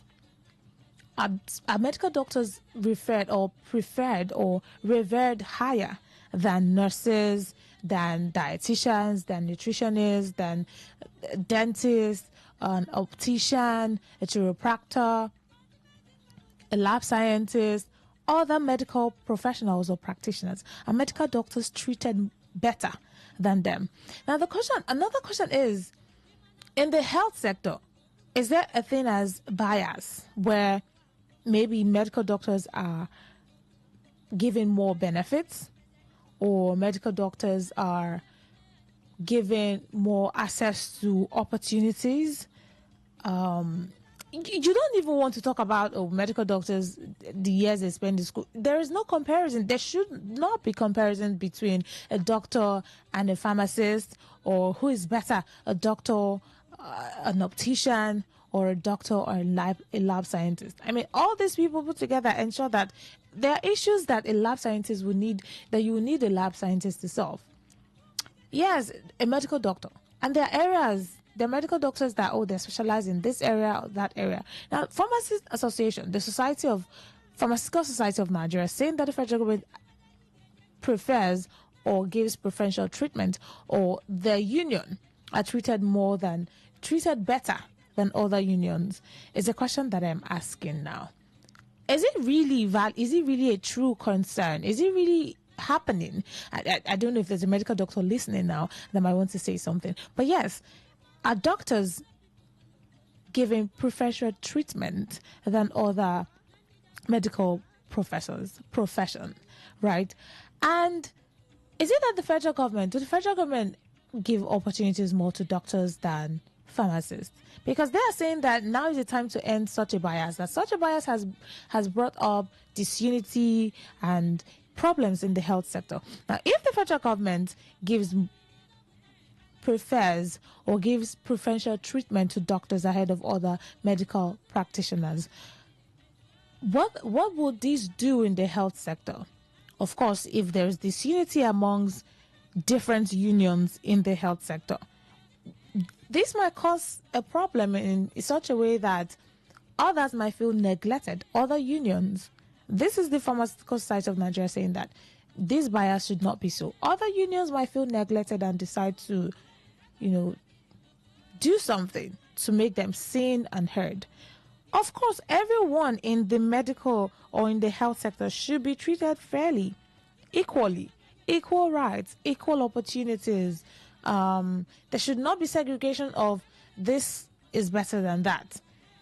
Everyone works together to ensure that the sector works is up and running.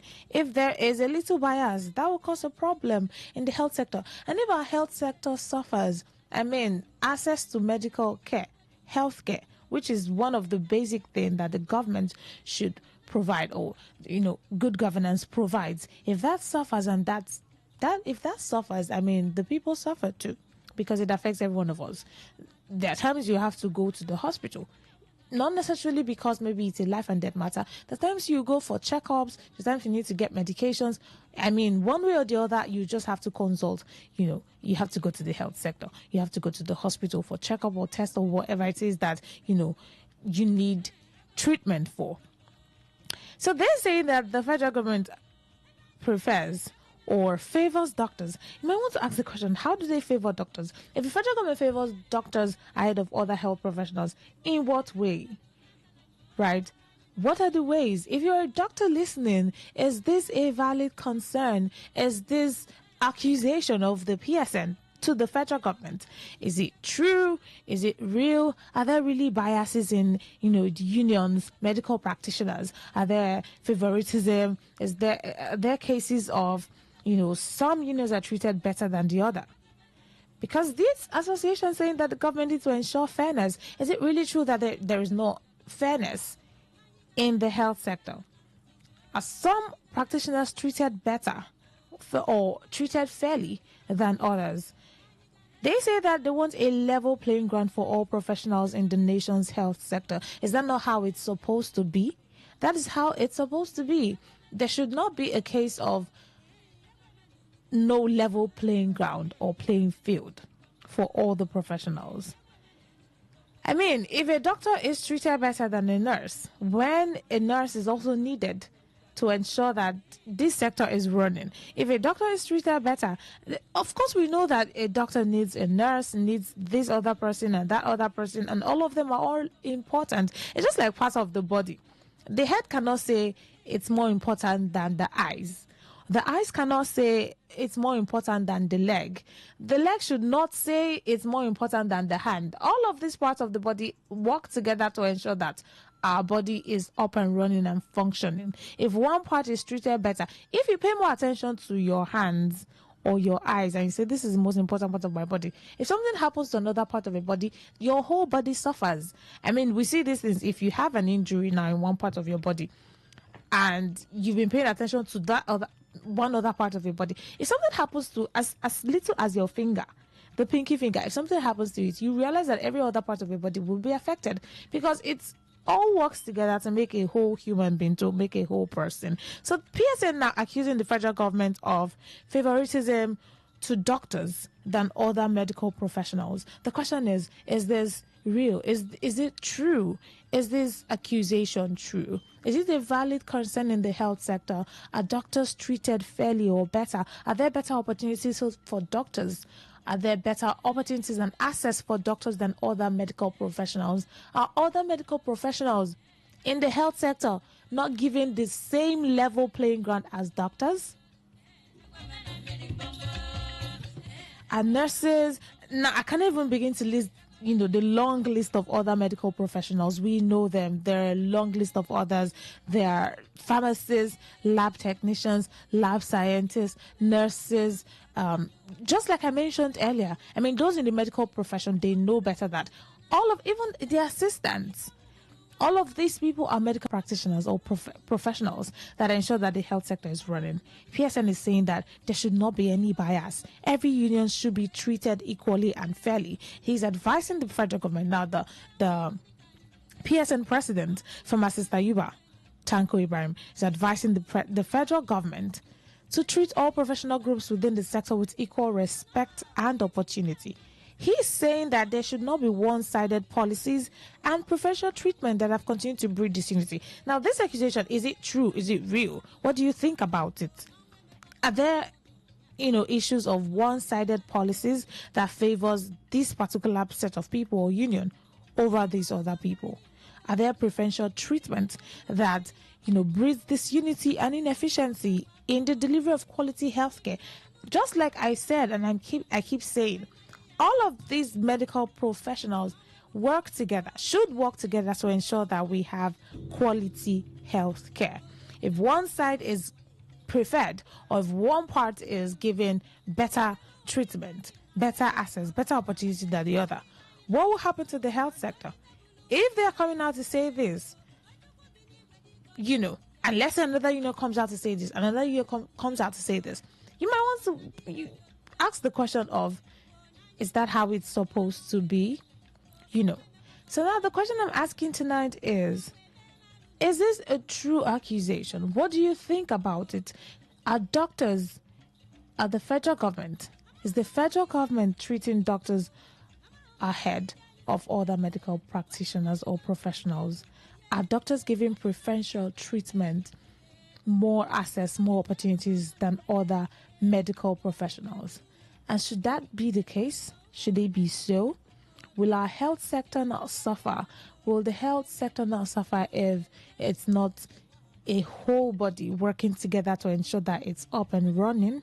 Anyway, there'll be time for you to share your thoughts, your opinion. If you're a doctor listening, or if you're a medical professional, you're a nurse, you are a lab scientist, you're a pharmacist, or you know someone in the health sector, working in the health sector, the public health sector, there'll be time for you to call in and share your thoughts, your opinion, or an experience. Anyway, I need to play this song. Of course, some more high life songs, and after that song, I'll open the phone lines for us too. I see calls coming in, but I have to play this song, and after this song, I'll open the phone lines for us to share our thoughts and opinions on the matter. Please stay with me.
Today 95.1 FM, and the topic has been, PSN, the Pharmaceutical Society of Nigeria, accusing the federal government of treating doctors better or ahead of other medical or health professionals, accusing the federal government of favoring doctors over other health professionals. And the question we're asking, or we've been asking, is the federal government favoring medical doctors ahead of other health professionals? And also, do you think this is a valid concern? Right. Is the federal government favoring doctors over other health professionals? Are there policies that favors doctors alone over other health professionals? Are there like one-sided policies that are only accessible to doctors? Opportunities that the federal government provides that is only for doctors, and or that neglects other health professionals. That's what the PSN, that's what they're saying. That's what the report says, that there should no longer be one-sided policies that favors doctors ahead of other health professionals. It should be a level playing ground or playing field for all of the health professionals. No union should be treated better or, revered over others. 0810 9510 951 is a number to call. What's your thought on it? Do you think that doctors are treated better than other health professionals? Do you think that this accusation of the federal government favoring doctors over other health professionals is true or valid? Are doctors seen as the most important in the health sector? Just like I used the illustration of the human body, how that not one part of the body should be more important than the other. All parts of the body, every part of the body ensures that the body works. All parts of our body makes you a whole human, a complete human being. Not one part should be more important than the other. And we see when you pay attention to one part of your body over another, what happens? We see how that happens, how that turns out. Anyways, now it's time to share your thoughts on the matter. 0810 9510 951. Hello, good evening. Hello, good evening. Yes, please. I'm calling from Portugal. All right, go ahead. Yeah, they asked me, I think, the designers of the curriculum, how to figure the problem lies.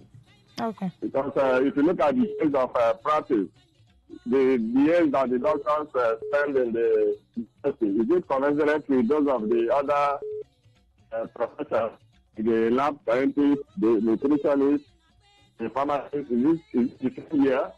There are some that are the same, but if you look at the extra years that they add, like the doctors, to me, I think they stay longer in the system than the other health professionals. So it goes that they have to receive, for example, a higher pay and more incentives than other professionals. Just like a department, like some agri department, 5 years. At the end of the day, when they graduate from the university, the payment is not commensurate. So to the health profession, I think the fault is from the planners of the curriculum. If they make it the same, then they receive the same salary. But if there is discrepancy, if the number of years are not the same, the doctor will be my take. All right, thank you. Hello, good evening. Hello. Okay, that call dropped. Please do well to call back 0810 9510 951. Hello, good evening. Hello, good evening. Yes, please. Thank you for a program, ladies. All right, go ahead. No, there is a point you raised. Please, can you move away from your listening device? It's affecting the call. Okay.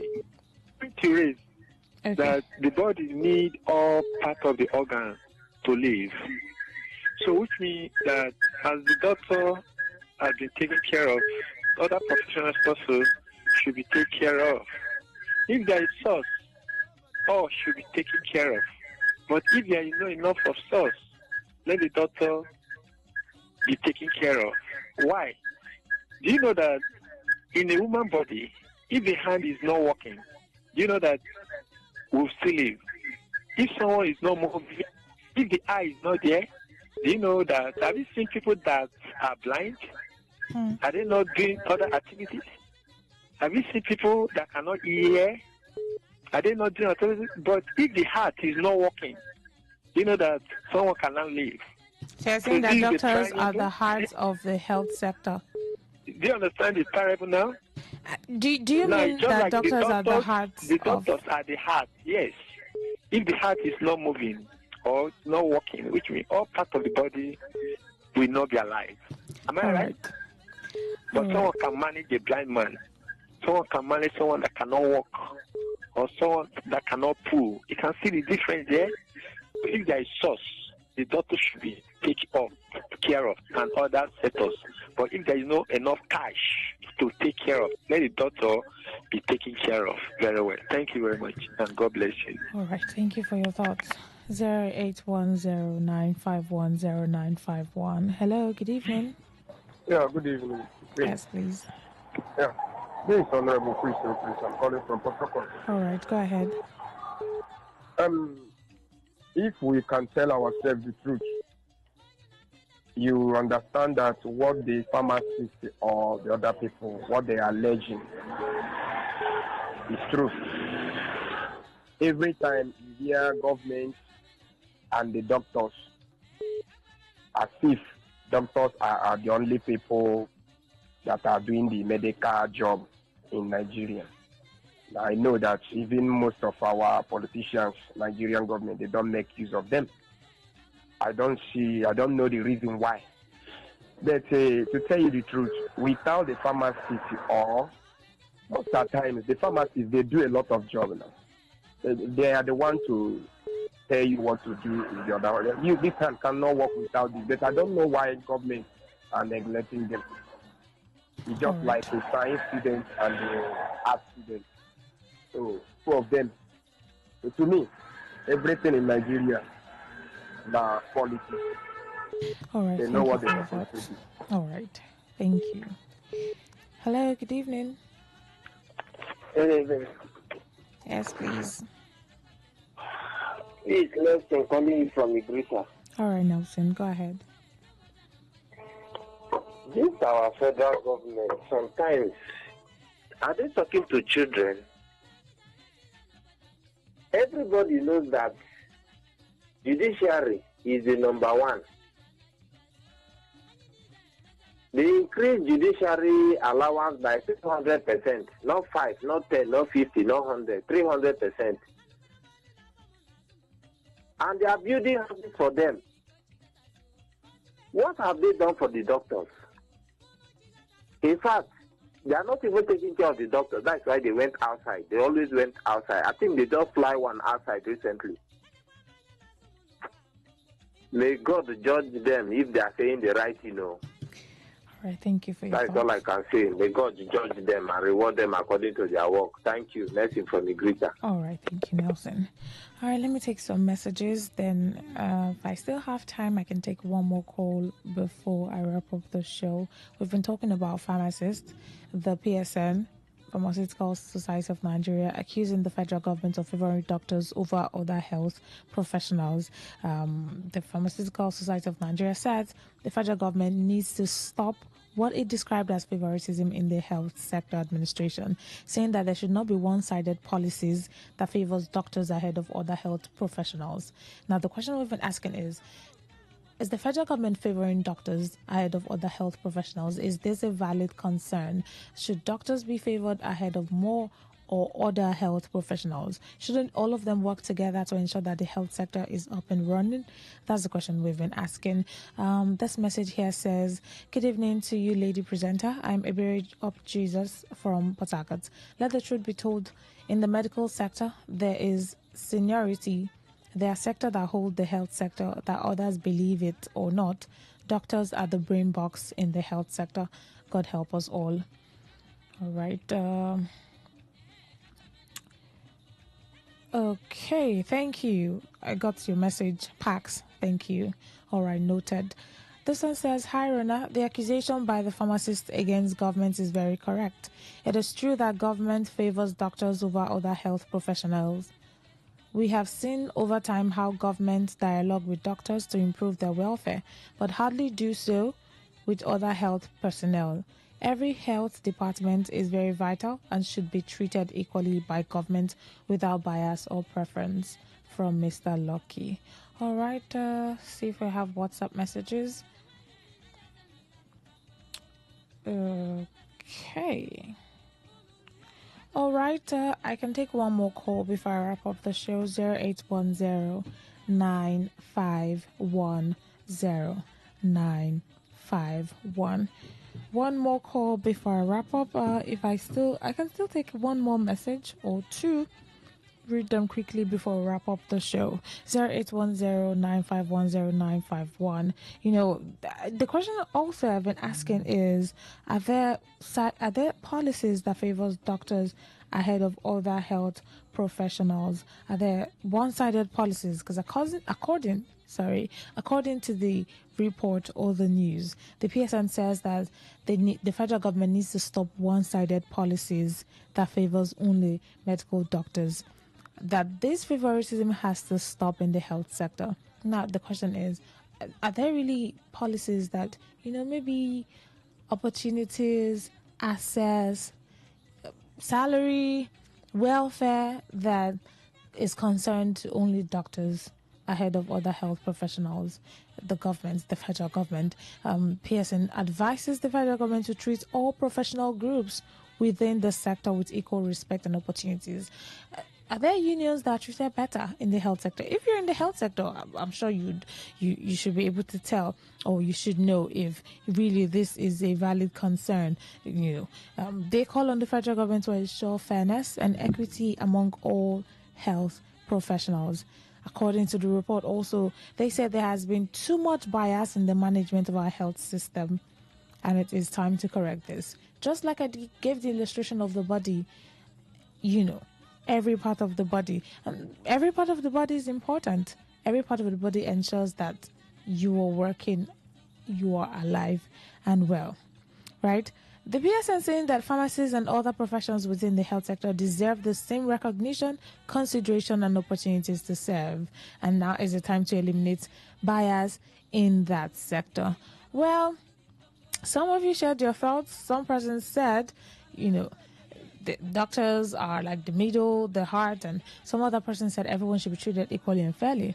Well, this is the report that I just had to talk about. Thank you for your thoughts. Thank you for your opinions. And those that sent the messages, thank you for sharing your opinion on the matter. We hope that the health sector, becomes a level ground for all medical professionals. Everyone be treated fairly and equally to ensure that the health sector is up and running, so that the masses, you and I, we don't have to suffer issues because of favoritism, or if there is any, or if there are issues like that. Hello, good evening. Hello, good evening. Yes, please. Yeah, I'm Clinton calling from Port Harcourt. Yes, Clinton, you're my last caller. Please hurry up. The issue is that all parts of the sector are very much important, because I know that without pharmacists, there will be nothing like medicine for patients to be administered to. Likewise, nurses and every other part of the sector.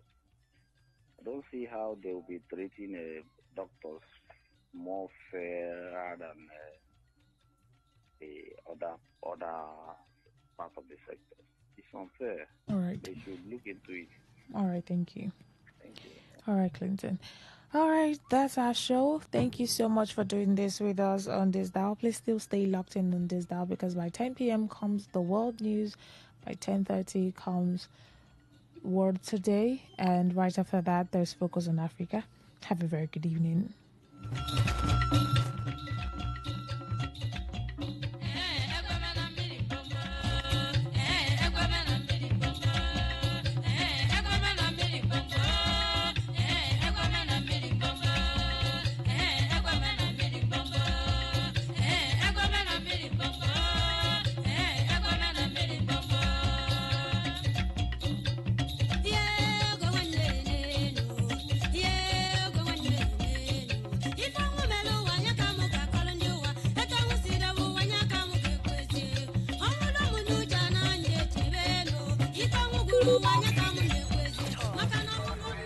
I listen to a lot of talk radio.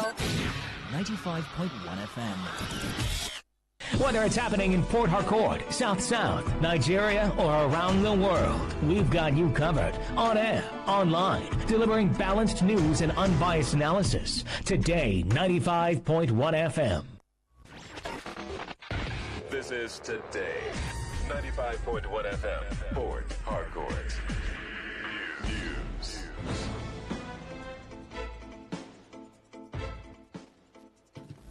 A very good evening to you. This is the World News on your Premium Talk Radio, Today 95.1 FM Port Harcourt. I'm Rona Agbara. First, the headlines.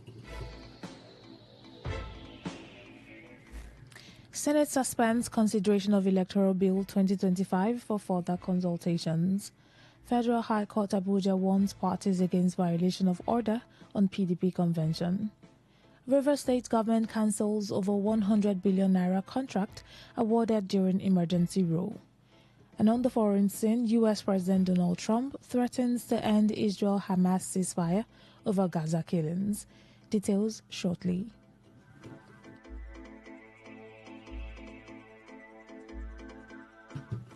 The Senate has suspended consideration of the Electoral Bill 2025, which seeks to regulate the conduct of federal, state, and federal capital territory FCT, area councils, elections, and for related matters.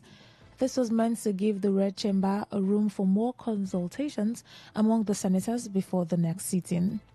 Both chambers of the National Assembly, the Senate and the House of Representatives, had on Monday, through their joint committees on electoral matters, held a public hearing on the Electoral Act Amendment Bill 2025. Among the notable proposals in the conduct of the 2027 presidential and governorship elections in November 2026, rather than February or March of the very election year.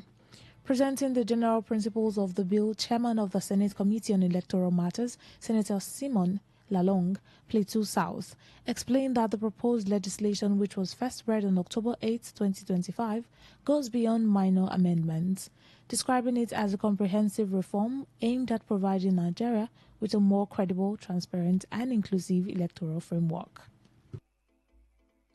President of the Senate, Senator Godswill Akpabio, who presided over the session, said Lalong did not give details in the general principles of the bill and suggested an executive session to consider the bill. But the leader of the Senate, Senator Okpeyemi Bamidele, Ekiti Central, said the day was too auspicious for the Senate to go into executive session and suggested that the bill be stepped down or another legislative day. Consequently, Akpabio put it to voice vote, which senators approved its stepping down. The newly confirmed chairman of the Independent National Electoral Commission, INEC, Joash Amupitan, has pledged to reposition the nation's electoral body by ensuring institutional independence, early release of funds, and massive civic education to guarantee credible and transparent elections.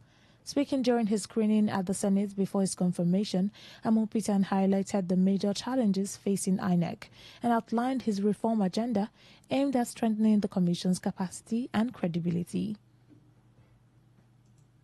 Taking over to know the nitty-gritties, I want to say from past experience, although it has been legislated that funds should be released at least a year before the election, but you find out that this does not come in time, and then the envelope system still makes the institution to be constrained financially. And then there's sometimes what you call ignorance of authority and power. The Constitution has granted you autonomy, but it's possible you are even ignorant of the autonomy. So we will look at the spirit and the letters of the Constitution as well as the laws made by the National Assembly. Use our knowledge to ensure that INEC is independent.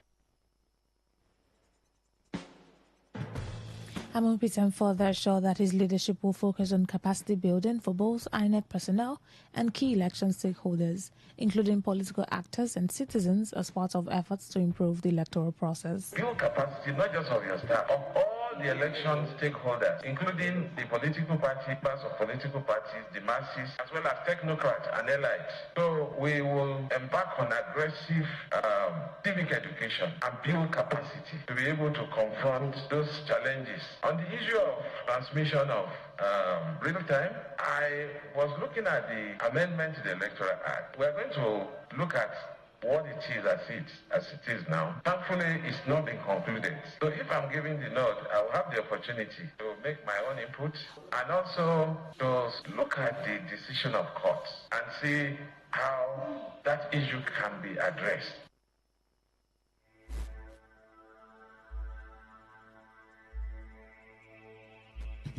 The Federal High Court in Abuja has reaffirmed that its order maintaining status quo in respect of the People's Democratic Party (PDP) National Convention remains in force and must not be flouted by any of the parties involved in a suit on the convention. Justice James Omotosho specifically insisted that no party must take any step that may jeopardize or render the decision of his court nugatory, and warned that he would be forced to make consequential orders against any party that resorts to self-help. The judge's comment followed the complaint by one of the lawyers to the PDP, Chris Uche, that his client was being held back by the status quo maintenance order and applied for speedy hearing of the suit. At the day's proceedings, the judge said his court would do everything possible to deliver judgment in the suit between the end of October for the respective parties to know their fate. He warned that no party would be allowed to use any ploy to delay speedy hearing of the suit, challenging the legality or otherwise of the planned national convention of the parties scheduled for November 15 and 16th in Ibadan, Oyo State. Meanwhile, the judge has fixed Monday, October 20th for definite hearing of the originating summons in respect of the suit instituted against Independent National Electoral Commission, INEC, and 8 others by 3 aggrieved members of the party. Justice Motosho fixed the date following confirmation that virtually all processes for and against the suit have been filed. The chairman of the Independent Corrupt Practices and Other Related Offences Commission, Musa Aliyu, says corruption in Nigeria goes far beyond stealing public funds, describing it as a deviation from the rule or due process. Aliyu made this remark in Abuja while presenting a paper titled Understanding Anti-Corruption Laws and Their Implications for Local Government Officials at the 2025 National Summit of the Association of Chairmen of Local Government Service Commissions in Nigeria. The summit, themed Strengthening Local Government Administration in Nigeria, drew participants from across the country, including local government administrators, policymakers, and anti-corruption experts to discuss reforms aimed at improving transparency and governance at the grassroots level. Represented by his Special Assistant on Legal Matters, Zainab Nas, the ICPC chairman stressed that corruption permeates every facet of society, from schools to markets and private institutions, and not just the public sector. He urged Nigerians to uphold integrity, transparency, and adherence to the rule of law in all spheres of life, noting that meaningful developments can only occur when both citizens and institutions act responsibly and lawfully. Reflecting on Nigeria's historical fight against corruption, Aliyu called earlier government campaigns such as the Ethical Revolution, the War Against Indiscipline and Corruption, and the mass mobilization of self-reliance, social justice, and economic recovery, MAMSA, which he said failed due to lack of institutional continuity and legal backing.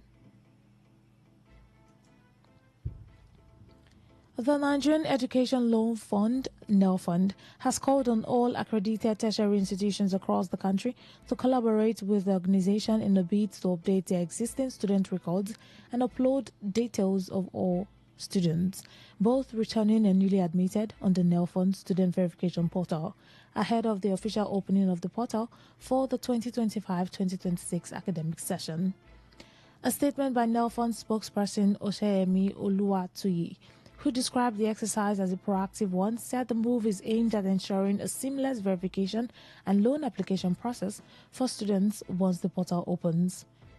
Institutions are therefore required to ensure that each student's data is accurately captured and uploaded using the admission number or any other unique and verifiable identifier. NELFund is collecting student data as part of its efforts to provide loans to students in Nigeria tertiary institutions. The data collection process involves verifying students' information through the Student Loan Access System portal. It has mandated that all accredited tertiary institutions must request access to SLAS to verify and upload student data related to loan applications. You are listening to the World News on Today 95.1 FM, Voice of the People. After the break, more news, foreign and sports stories. Please stay with us. Every day, every hour, when the big stories break, depend on our 24-hour news team to bring you the latest. Today, 95.1 FM.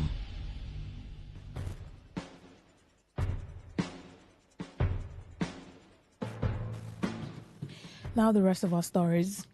The River State Executive Council has cancelled the 134 billion naira contract for the reconstruction of the State Secretariat awarded to CCECC during the emergency rule. The council also directed the company to refund the 20 billion mobilization fee it received during the period. The council also approved the 6-man committee headed by the Deputy Governor of the state, Professor Ngozi Umaodu, to evaluate and make recommendations for the construction of computer-based test (CBT) centers across the state to facilitate conduct of external examinations. The council, during its monthly meeting, further directed the flood committee, headed by the Deputy Governor, to take immediate action to address flooding in the state and cautioned residents against blocking drainage channels. The State Executive Council has also approved the employment of Rivers youths.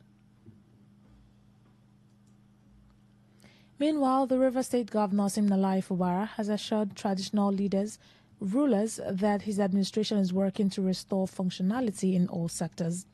Speaking at a meeting with the River State Council of Traditional Rulers, Fubara announced the return of contractors to project sites, emphasizing that the interests of River State would be prioritized. Governor Fubara confirmed that contractors have resumed work on various projects, signaling a renewed focus on development.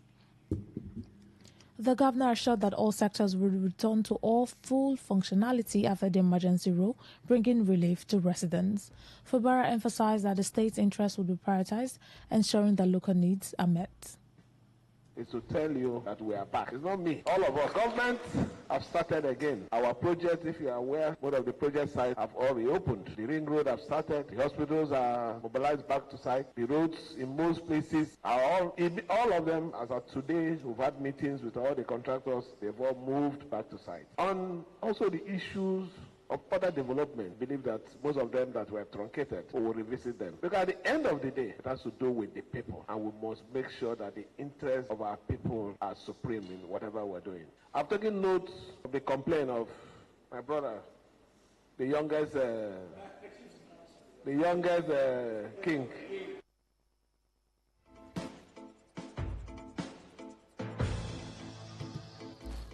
Operatives of the River State Police Command have arrested one of the suspected armed robbers involved in the recent car snatching incident at Choba, Port Harcourt, which went viral on social media earlier this week. In a statement, the command's public relations officer, Superintendent of Police, Grace Iringe Koko, said the suspect, identified as Iruo Young, was tracked down and arrested at his hideout in the Ikoko area of Port Harcourt through intelligence-led policing and technical support. Iringe Koko, who said the suspect had already confessed to the crime and provided useful information about his role in the robbery, added that an investigation is ongoing to arrest the other fleeing members of the gang, recover the stolen vehicle, and retrieve the firearms used during the operation. According to the statement, the Commissioner of Police, CPO Lugbenga Adepoju, commended the operatives for their swift action and thanked members of the public for their cooperation in providing credible information. CP Adepoju also assured of the command's commitment to protecting lives and property, warning that River State will not be a safe haven for criminals. The Associate Dean, Faculty of Law, Rivers State University, Professor Samuel Dike, has emphasized the importance of alumni giving back to the institution that contributed to their growth and achievements in life. Professor Dike stated this at the Faculty of Law, Rivers State University, during the unveiling of law books and weekly law reports donated by the class of 2005 as part of their 20th anniversary celebration. He noted that the donation will be part of great benefit to both the institution and law undergraduates, adding that books and other written materials remain essential to the academic success of students. Professor Dike, who also serves as the president of the Association of Environmental Lawyers in Nigeria, commended the 2005 sets for their initiative, describing it as a sign of continuous engagement and strong ties with the university. For me, it's a thing of joy, when you see the alumni members coming back to give back to their institution. It shows that they are not only proud of their institution, they are happy with what the institution has helped them to achieve in life. It also shows synergy, it shows cooperation, shows unity amongst them, because if they are not meeting and gathering and socializing and networking, it will be difficult for one person to decide to make this donation. It shows that they are also networking, It also shows that they are socializing. The importance of book or books to a lawyer cannot be undermined or emphasized. Books are very, very veritable tools of our own professional development. Without books, you can have no lawyer.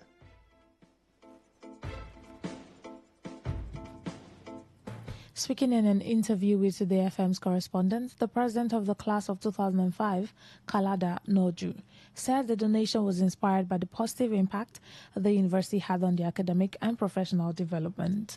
He also urged other alumni to emulate the gesture by giving back to the institution that shaped their careers.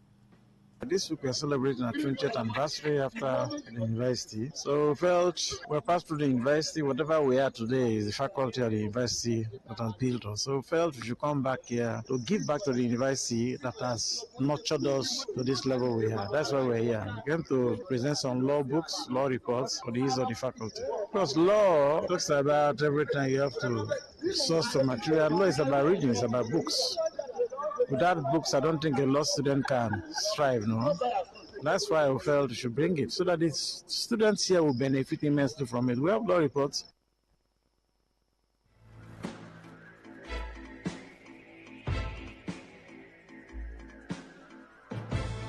And on the foreign scene, the United States President Donald Trump has warned that Washington could move to end the ceasefire between Israel and Hamas if the Palestinian group continues targeting gangs and alleged Israeli collaborators in Gaza. This warning marks a shift from Trump's earlier remarks this week when he appeared to back Hamas crackdown on gangs in Gaza, calling them very bad people and saying their deaths did not bother him much. The warning comes amid a fragile truce between Israel and Hamas, which has paused a 2-year war that has claimed tens of thousands of Palestinian lives and displaced millions. Report says Trump's comments could heighten tensions in the region where both sides remain on edge despite international calls for restraint.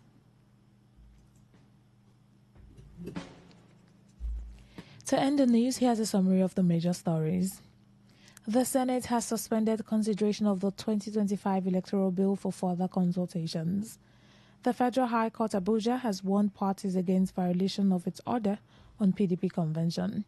We told you that the Rivers State government has cancelled the over 100 billion naira secretariat contract awarded during the emergency rule. On the foreign scene, you also heard that U.S. President Donald Trump has threatened to end the Israel-Hamas ceasefire over Gaza killings. That was the news as edited by Stella Sasongo Okorie. For comments and inquiries, please call 0818-389-2850 or send your emails to news@todayfmlive.com. You could also read our stories on www.todayfmlive.com. I'm Rona Agbara. Good evening. Today's news, today's entertainment, today's sports, today's issues. Today on Today 95.1 FM, Port Harcourt. You may not realize it, but do you know you can always show your love for others with simple gestures? Here are some of them. Always look for the good in people. There are two sides to every story. We have our good and bad sides. So, look for the good in people. Focus on people's potential. Everyone has potential. So, rather than put them down, help them realize it. Choose to love. If you're given an option between giving love and receiving love, choose given because that is a more practical choice. Treat everyone as equals. This means letting go of all the prejudice and partiality. See people for who they really are, not their jobs, not their apparels or bank accounts. If everyone does this, then the world would be a better place. Love yourself. You cannot give what you don't have. So, before you try to love other people, love yourself first. Forgive. We all make mistakes. So, whether it's a family or a stranger, the best way of showing love is forgiveness. Everyone deserves a second chance. Show compassion. Care for other people. Care for what they are going through. Do what you can to help. Give back to the community. Remember that a single drop of water can cause countless ripples. That donation, no matter how small, can inspire others to do the same. Smile, even to strangers. Remember that you're never fully dressed without a smile. So, do not underestimate the power of a smile. Not only does it lighten up your face, it will also brighten up another person's day. Be the spark of positivity. What's a successful business without sales? And what is sales without an audience? Well, do you know that you can reach 8 million listeners across 6 states in 2 geopolitical zones all at once? How? With Today 95.1 FM, you can get millions of people to know about your business. And what does that mean to you? More sales. Call 081 389 2850 now for more information.